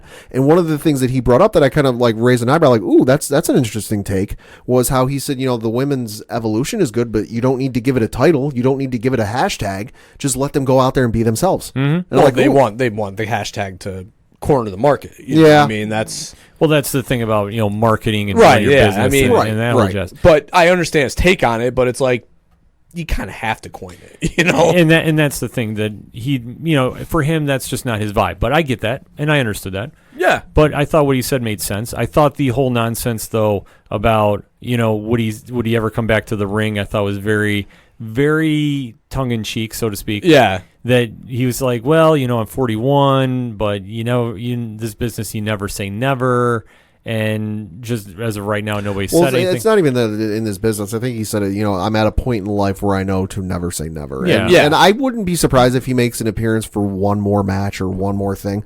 But in regards to like a long run and a multi-year run where he's going through championships, no. Like realistically, what has he got left to do? No, if he does anything, it's going to be the nostalgia act to come in and do, the big shows, and that's it. Yeah. And it might be an appearance on Raw or SmackDown every once in a while, but it's only going to be for the big-time stuff. And I just think that's very ironic because the guy who was the most outspoken against the part-timers will probably end up becoming a part-timer. It's weird how it falls into place like that. But for Punk, it made sense. And I thought was another thing it was telling is the whole addressing Seth Rollins in the tweet at the end. Because if it was really nothing, why even bring it up? And he did. He addressed it and kind of nipped it in the bud. And Seth is still going with it on Twitter. So obviously he's still trying to make something happen. So you never know. Because if his argument is, well, nobody's came up and talked to me about it, guess what? After that little comment, I guarantee you somebody rang that phone. Yeah, mm-hmm. This is the thing about the quote-unquote the reality era that's so tongue-in-cheek, and you just, I know that they do it to kind of keep you on your toes, and, it's probably playful banter to them, and I'm sure we probably read into a lot of it too much. Oh, absolutely. Especially when Becky's going off on Twitter and slamming people and just burning bodies left and right, like we probably all think way too highly of it and think that it's more than it actually is. So, Seth's tweet was well-timed and definitely got him some buzz in a time right now where, let's face it, he's in a flux. He's in a very weird, state right now where the fans aren't really digging the vibe and it's not what WWE wants. So he's kind of like caught in a pickle is what I was trying to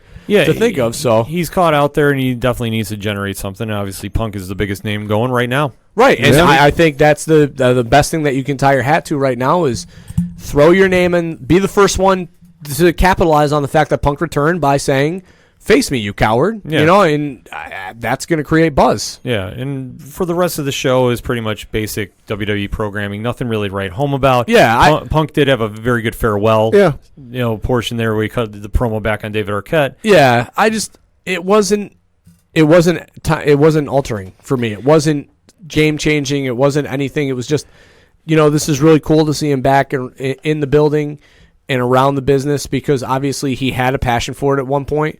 And so you want to see people, at their best, and this is where he's at his best. I mean, you can't argue that he wasn't arguably one of the best of all time, that given the fact that if he was in a different era, probably would have been the greatest of all time. I mean, it was a good appearance for him. For me, it doesn't change my stance on I won't watch the show live unless they, A, change the time it's on. It's a god-awful time to put it on. And B, change some of the segments, because for me right now, it's a catch up on what they said on a Wednesday, morning or afternoon or evening on the YouTube channel, and just look at the YouTube videos and see what interests me and watch that video. All right, that's all I need to know. That's all it will ever be for me. Yeah. So obviously moving forward with that, we got to kind of see where Punk goes, but obviously Twitter will be the place to find it. And Twitter was very active this week for another reason. Yes, it was. No, not at all. Coach, you got some news on that? Well, I mean, what started with CM Punk, ironically, of all people, tweeting to promote his appearance, tagged Vince McMahon and Tony Khan. So CM Punk stirring that pot. Saying that anything and everything would be on the table on Tuesday night, which obviously we just found out nothing was on the table. Yeah. But it led to a very interesting exchange from one Mr. Khan and one Randall Orton, who is no stranger to starting some fires on Twitter. Not at all. And they definitely... What are they going to do? Fire him? Well, they definitely had a lot of back and forth about events of each other's past, so to speak. You can look it up. Yeah, you can read it for yourself. Well, I mean, let's give the punchlines here. You know, Khan called out Randy Orton for leveraging AEW to get a better contract in WWE, which... Sorry, it was good business. That's business. Brock does it every 2 years. Yeah, I mean, that's the name of the game. And, you know, Mr. Khan fired back with the Saudi deal. So, eek. Yeah, and obviously, I think overall it was kind of a bad look for the WWE to be addressing. All right. To address back. No, I mean, Randy addressing him back, sure. But I guess where I'm saying it's a bad look for the WWE is, okay, you're really trying to hype up CM Punk being back on. Now, right. He tagged Tony in there. He opened the door, but as he he started all this. As he says, though, I'm a Fox employee. I'm not a WWE employee. So we'll keep up with that charade right now. But for the WWE to answer back to a company that is craving the attention, it's and like the drama. Yeah. It's like Big Brother, Little Brother, and Tony Khan and AEW is the little brother yanking on the pant leg of Big Brother WWE. Yeah, well, I mean, so what I'll say to this was what Tony Khan said, I thought was so petty and salty. Yeah, that it was how you said it was a bad look for WWE. I thought it was more of a petty look for them. But I honestly like. Why have to bring up the fact that he leveraged you? Like, if you are a person with common sense, you're going to look at that tweet and be like, yeah, Randy, good move. I would have done the same. I mean, look, like I said, look at the Brock Lesnar stuff with UFC. Yeah. People asked Dana White about it, and Dana said, hey, listen, that's good business. Like, that is what do you think basketball players go in and do? Like, oh, God, hey, New York, I need a deal. Like, sign me, Knicks. I'm desperate. Like, no, they're going to go and say, hey, look, I got this deal in San Antonio. They're offering me 2 for 10. If you offer me 2 for 15, I'm yours. Have you not seen AEW be as petty as all can be to get the attention of WWE? What? That's why I'm saying I wasn't surprised. In fact, I saw that. I'm going, yep, this makes perfect sense because they are grasping at straws to try creating buzz. If I can go full, honesty, if I can open up here for you guys. Do I need to put a disclaimer out? Not at all. No, I just, full disclosure here. Sure. If it wasn't for the show, I would not watch AEW. And you know why I wouldn't watch AEW? Because of AEW. Oh, I'll be honest, I don't watch AEW. Because of AEW and their fans is why I don't. I am so tired of the anti-WWE people that I find myself now being a full-fledged WWE guy. Ironically, Pat, you'll appreciate this. I'm actually becoming a little bit of a Patriots fan. Yeah. What the hell? And I'll tell you why. What? Yep, I'll tell you why. Listen, the Giants and the Patriots have nothing to do with each other. Yeah, but except for the preseason game. The constant badgering and just utter disdain that people have for the Patriots, I find myself now rooting for the bad guy. So the more that I hear... Well, it also helps we're playing the Cowboys on Sunday. Sure, but not even just that. I was thinking about this the other day. I was like, I'm so just sick of, like, everybody, oh, the Patriots, they're so good. They're da-da-da. You know, like, respect them. They're so good, respect it. And for the way that the AEW fans act, like, all right, listen, the WWE product is not good. Like, you can't sugarcoat it. You know, I mean... When dog poop smells, it smells. Like, there is no covering that up. But at the same time, like, how negative and salty and just overall petty and childish how AEW acts, from Jericho, what he says, what Cody says. You know, the sledgehammer thing was cool. That was an act of I'm trying to think of a word. What, here. An homage? No, that was like an act of rebellion. Was what I'm trying to, like, that was lightning in a bottle. You know, you capture that. Sure. But now the constant, like, reminders of, oh, we're not WWE and we're anti-WWE. Like, then it gets to the point where you're like, I got it. I don't care. The thing that I take away is, like, I actually watch Dynamite and then I'll watch NXT. Sure. Like, I try watching both. Yeah, well, I mean, we have to. We talk about it on a weekly basis. But even so, I just want to see if there's any improvement every week. Okay.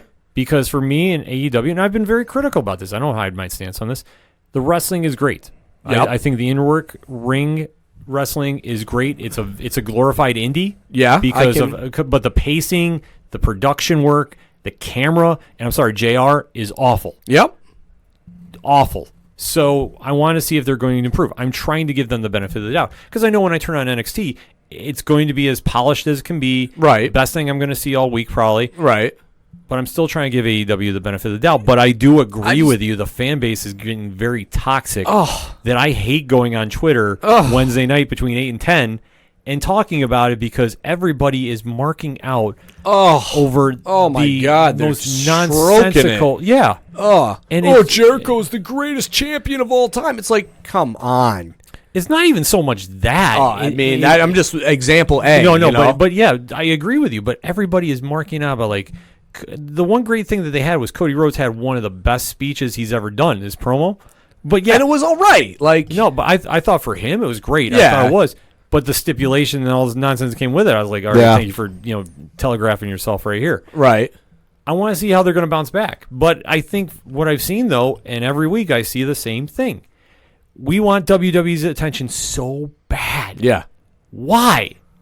Be your own product. Right. Just completely disregard them and do your own thing. Yes, you air at the same time on Wednesday night, and we are not dumb. We get it. But technology has given us this great ability where not only could we watch two things at once if we wanted to, but we can DVR and watch it. Yeah. So you don't have to fight for our attention. It's not the 1990s where it's like this was all we had. You had to watch one and you couldn't watch the other. Yeah. Well, we can watch both. They're on Wednesday, but they didn't want Wednesday. It's just there was no way on God's green earth that Turner Sports was going to usurp the National Basketball League Association for a new wrestling. Right. No, and I get that, but what I'm saying is, like, you don't have to clamor for our attention when the fact that I'll give you my attention, I'll just not give you my attention Wednesday night at 8. I might give you my attention Thursday morning at 9, but you're still going to get it. But the whole thing is their fan base is starting to react to the Tony Khans and the Codys. It's toxic. It's getting toxic. It's getting real bad. Like, there's a couple of accounts I don't follow on Twitter anymore because just the nonsense is making me want to turn off. And when I read this tweet to wrap up the segment, it was like, okay, you wonder where they're getting the ideas from? Right here. Yeah, I mean, for me, like, Meltzer is a perfect example of somebody that, when I read his tweets, I kind of chuckle at it because when people call him out for being a homer for AEW, he's like, I still write columns on WWE. Like, no shit. Of course you do. It's your job. But at the end of the day, your tweets are 1,000% one way and 0% the other. And why do you do it? Because you're a mark for him. And okay, just admit it. Stop living in denial. I get a smile. It's like Francesca. At this point, I only follow it for the humor. Yeah, and that's all you can really do for it. So on that note, what did you think of CM Punk coming back? Okay, well, we'll get positive. Yeah. Let's bring it full circle. Yeah, we'll bring it full circle. What did you think about CM Punk's return? Was it worth the while? Was it not? His first interview back, do you buy what he's selling? Does anybody really do? Because I'm not sure. Just one thing before we close out the segment. Pray for Adam Cole this weekend. He's got a ladder match tonight on NXT against Dominic Dijakovic.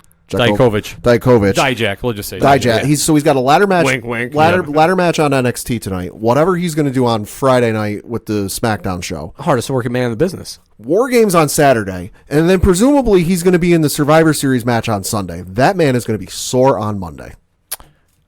He's not in War Games on Saturday? No, he is. He is. No, Sunday they're doing a number one contendership match. So he's going to be defending the belt on Survivor Series, I thought. For whoever's winning between. Whatever it is, he's going to be busy this weekend. Right, yeah. Either way, he's the hardest working man in the business right now. Yeah. Which, I mean, good for him. But Punk, he was there. He said some things. Yeah. And then, the show ended. Like, I think I'll be more excited as it kind of goes to see where it goes from there. I think that's probably what I'm basically grasping for straws. Yeah. Like, I'm like, oh, please, like, hint that you're coming back. Like, hint that you're coming in the ring. All right, you're going to be on next Tuesday? Like, you know, and then if nothing comes of it, like 6 months later, I'm probably going to be like, all right, Punk's on the show. And then that will be the show where he's like, yeah, I'm going to wrestle at WrestleMania. I'm going to be like, well, I wasn't paying attention, you know? So it was a good appearance because I liked their chemistry, but that's it. ODPH Society, hit us up on the social media accounts. Let us know what you think of the wrestling this week. Do you agree with the CM Punk stance? Do you agree that Tony Khan and Randy Orton got a little out of control? And whose side did you take on that one? Let us know. We're going to take a quick break. We'll be right back. 2, 3, 4. Hey, this is Johnny Moose from Excite Wrestling, and you're listening to the ODPH. I didn't mess it up. I thought I would. Right now, back to the guys.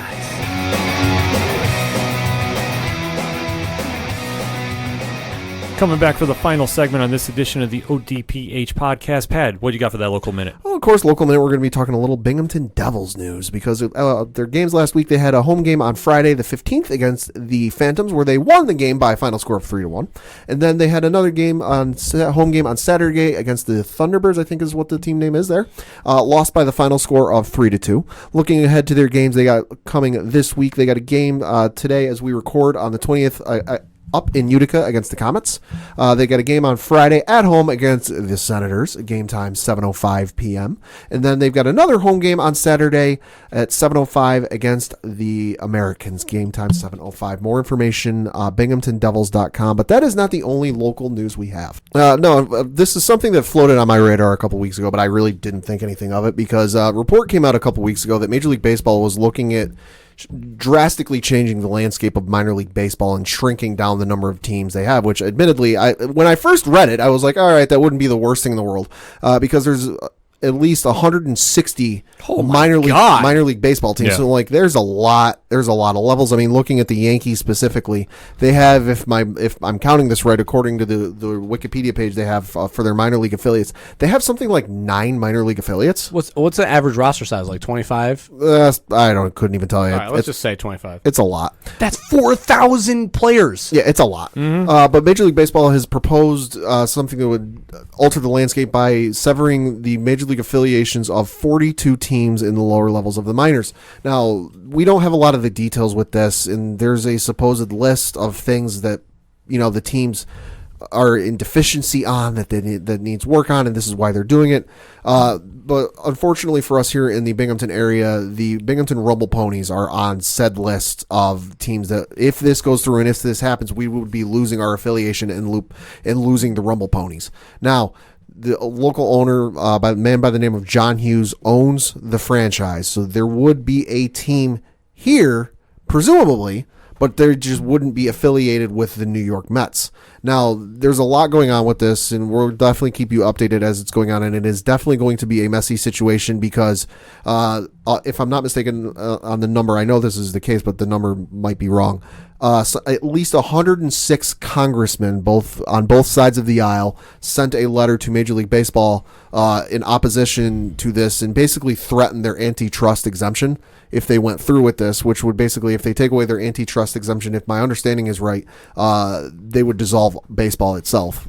So this is definitely going to be something to look at. But according to another minor league owner who owns a minor league team down in Daytona, he told the website 12up.com, quote, the thing that's not being talked about but has been communicated to us by minor league baseball is that this is the first wave of contraction.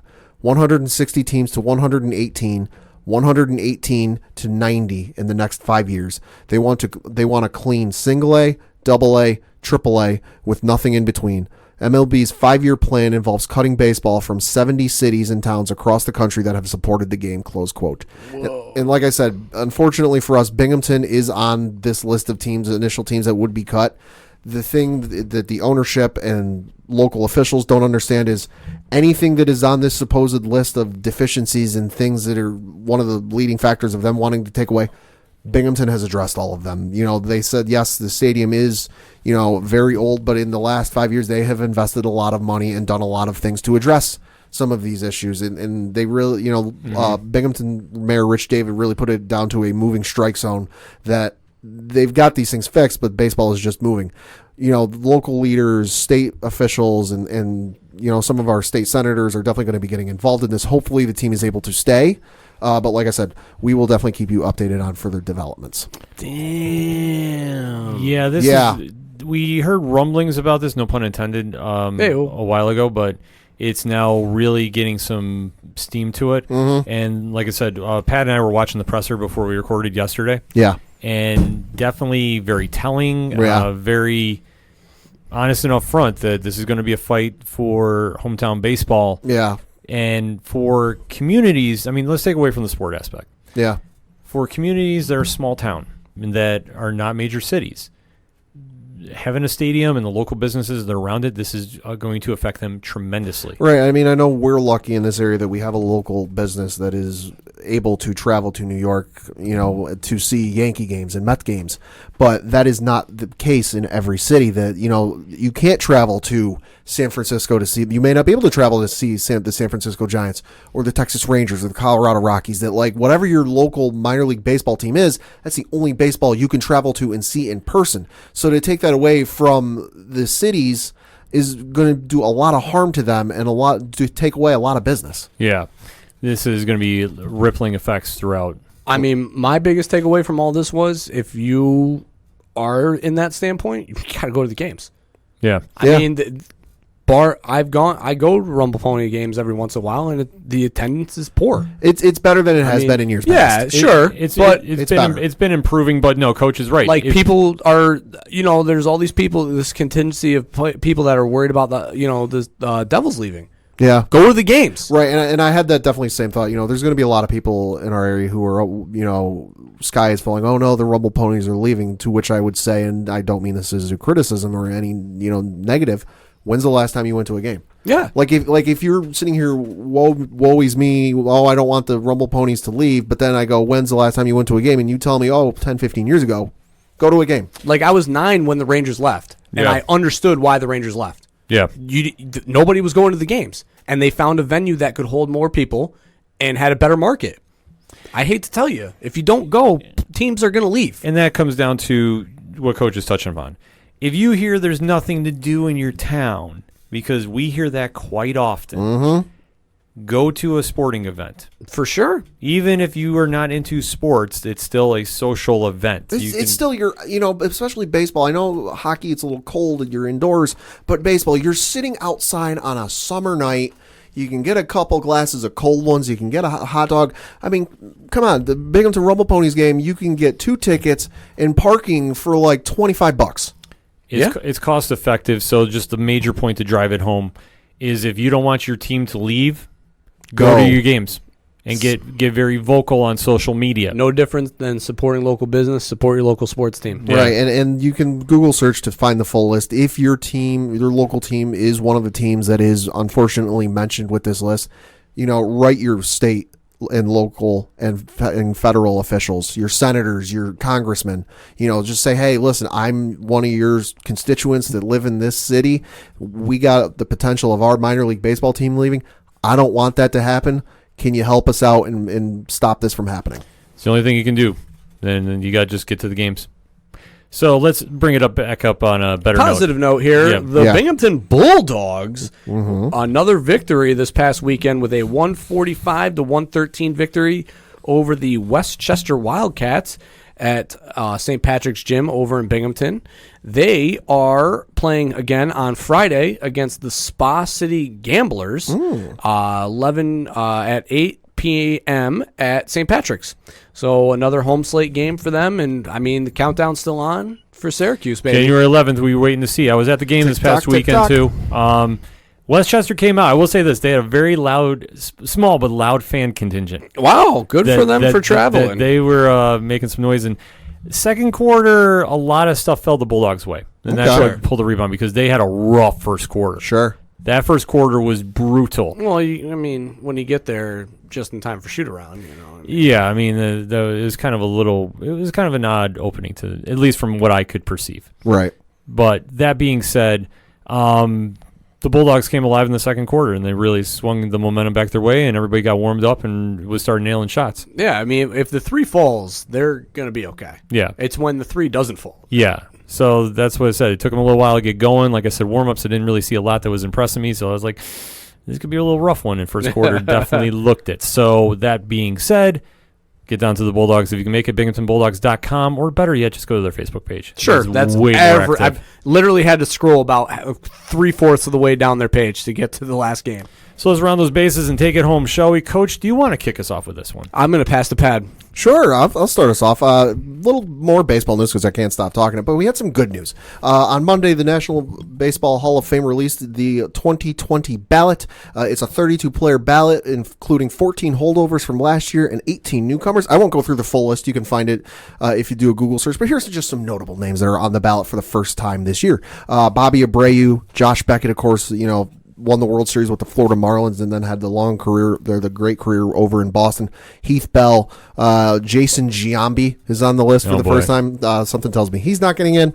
Raul Ibanez, Cliff Lee, Brian Roberts, of course, if I'm not mistaken, the longtime Baltimore Oriole. Alfonso Soriano is on there for the first time. And some dude named Derek Jeter. Yeah, might get in. I think I've heard of him. Yeah, so that is the full list. Obviously we'll have to look out and give a watch see what happens going on when they finally announce the players that are getting in later this year, later next year. But it'll definitely be something to look out. And if you're a Yankees fan wanting to go see Jeter get inducted, well, you should have booked your hotel like 3 years ago. Right. So it's going to be a very interesting time at Cooperstown, to say the least, when it comes about.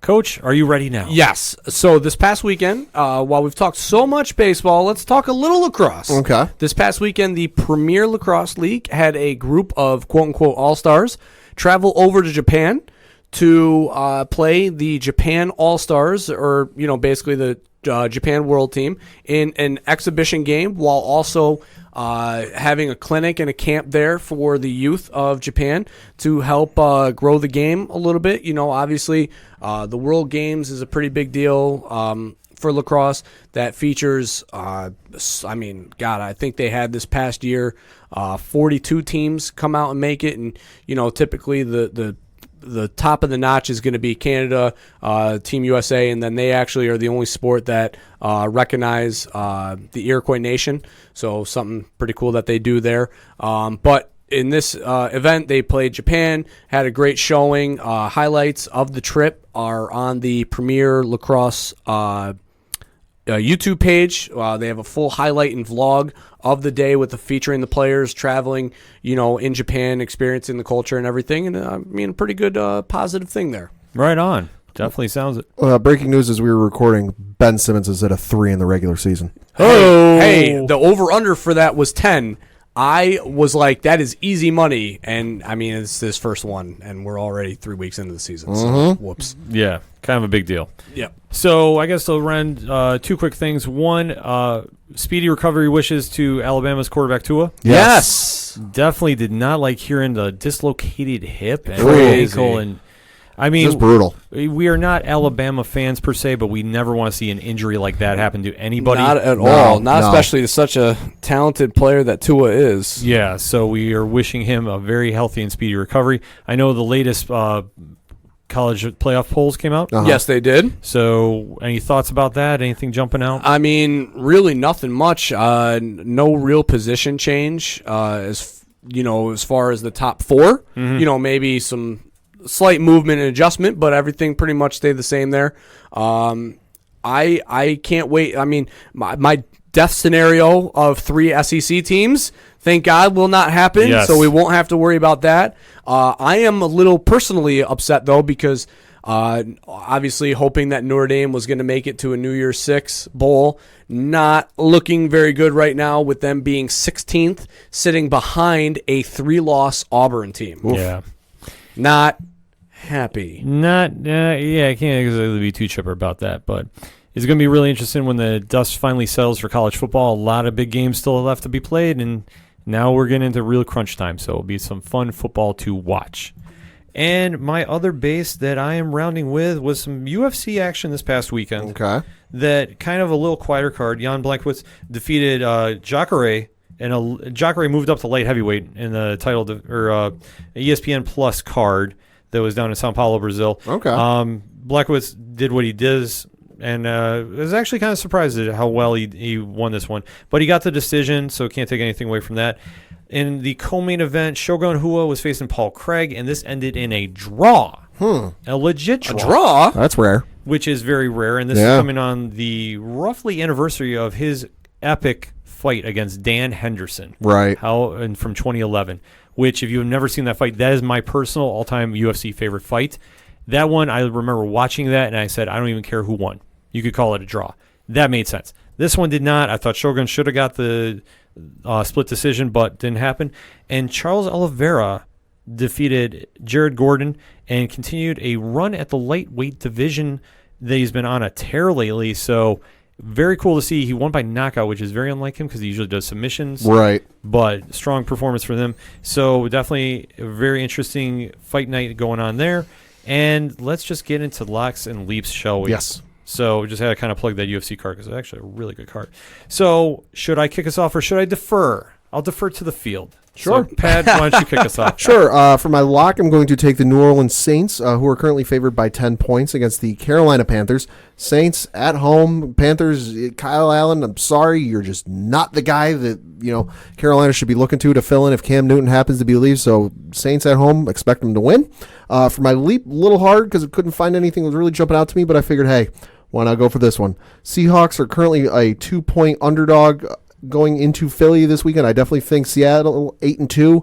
Russell Wilson definitely. I realize Lamar Jackson is kind of dominating the MVP talk, but you got to put Russell Wilson in that discussion, at least to have the discussion. I think Seattle and Russell Wilson will be able to pull things out in Philly. Good picks there, Pat. Can't argue those. Coach? All right, so my lock, I'm going to go with Cleveland. Ooh. Facing the Dolphins. Oy. I know this is kind of low-hanging fruit, and I've tried to avoid it. And I also don't really love this spread of 10.5. Final score 2-0. Yes, but what I do like is I think that the Browns are going to come out and play some inspired football with the fact that obviously losing Myles Garrett for the year. I don't like the news today that both Jarvis Landry and Odell Beckham were out of practice today. Also making me a little nervous about this pick. But I do like the idea that Nick Chubb is going to get fed the rock, baby. And it's going to be a heavy run game against this very bad Dolphins run defense. So that's that. And then I'm going to go with the Jets. I'm gonna I like to ride these teams. I get on them and I just ride them until they fail me, Yes. So I'm going to ride the Jets here until they let me down.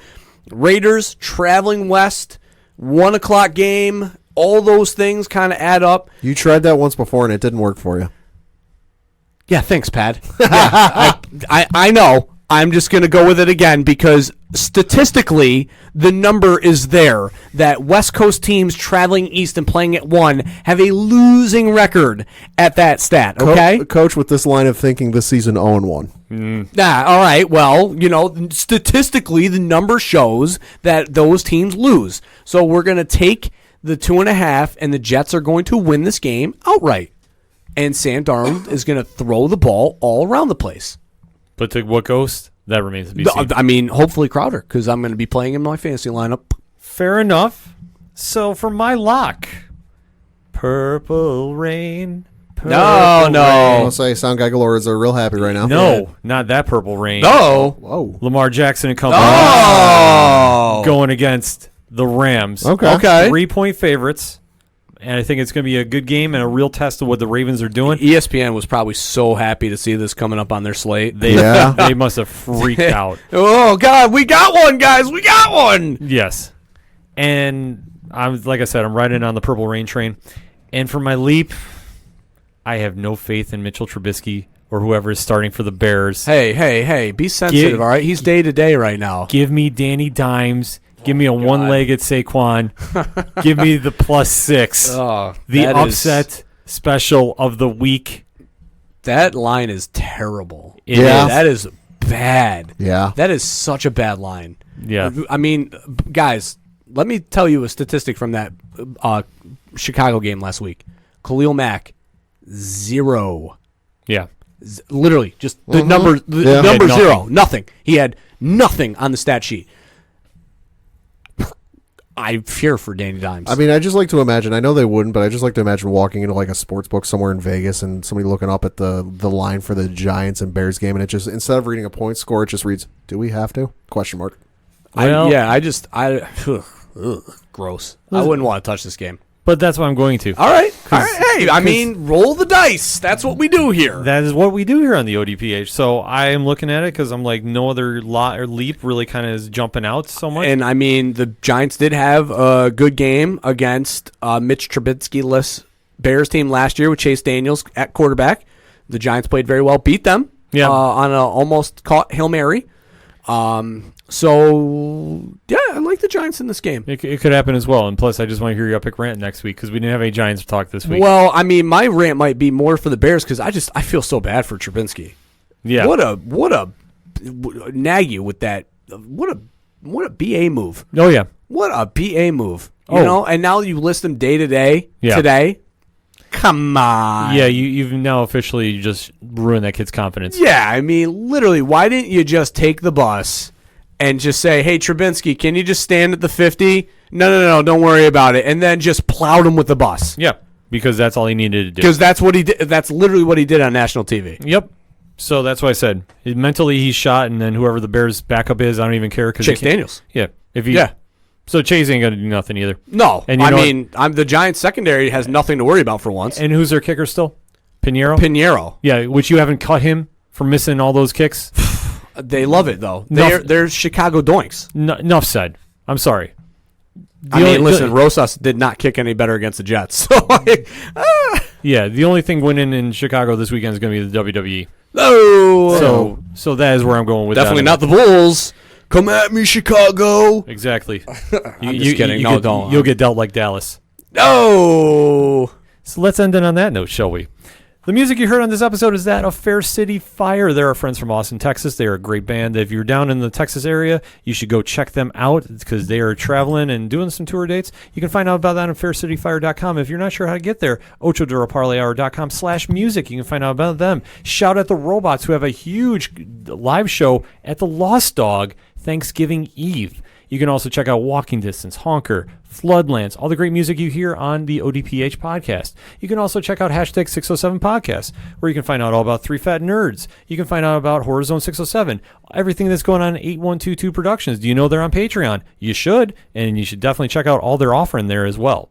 This is everybody. He does not have a card reading this right now, by the way. No, this is all just straight looking at the wall, and I'm just trying to remember everybody. Just remembering everything because I like to do this live. We do this live, folks. Screw-ups and all. And also, I can't forget to talk about Parlay Points, the complimentary blog section, where you're going to find Coach Duffy's fantasy blog. Gotta get on that. At some point. You're going to find this weekend, Rich from Three Fat Nerds is going to be doing a wrestling blog for us, giving out predictions for War Games and Survivor Series, or one of the two. I'm not sure if Horror Zone Mike C is going to jump in on that. He usually does, but we'll have to kind of wait and see about that. And you can also find out the comics blog. You can find out so much going on ochodoroparlayhour.com. You need to add it to your browser immediately, because that's all we got for this week. So for your coach, my coach, the coach, Coach Duffy. Support local sports. For Padawan J. Goodbye, and I have spoken. I'm your host, Ken M. That's all I got. So we'll just end the show like that. Thanks as always for listening to the Ocho Duro Parlay Hour. We'll see you next time.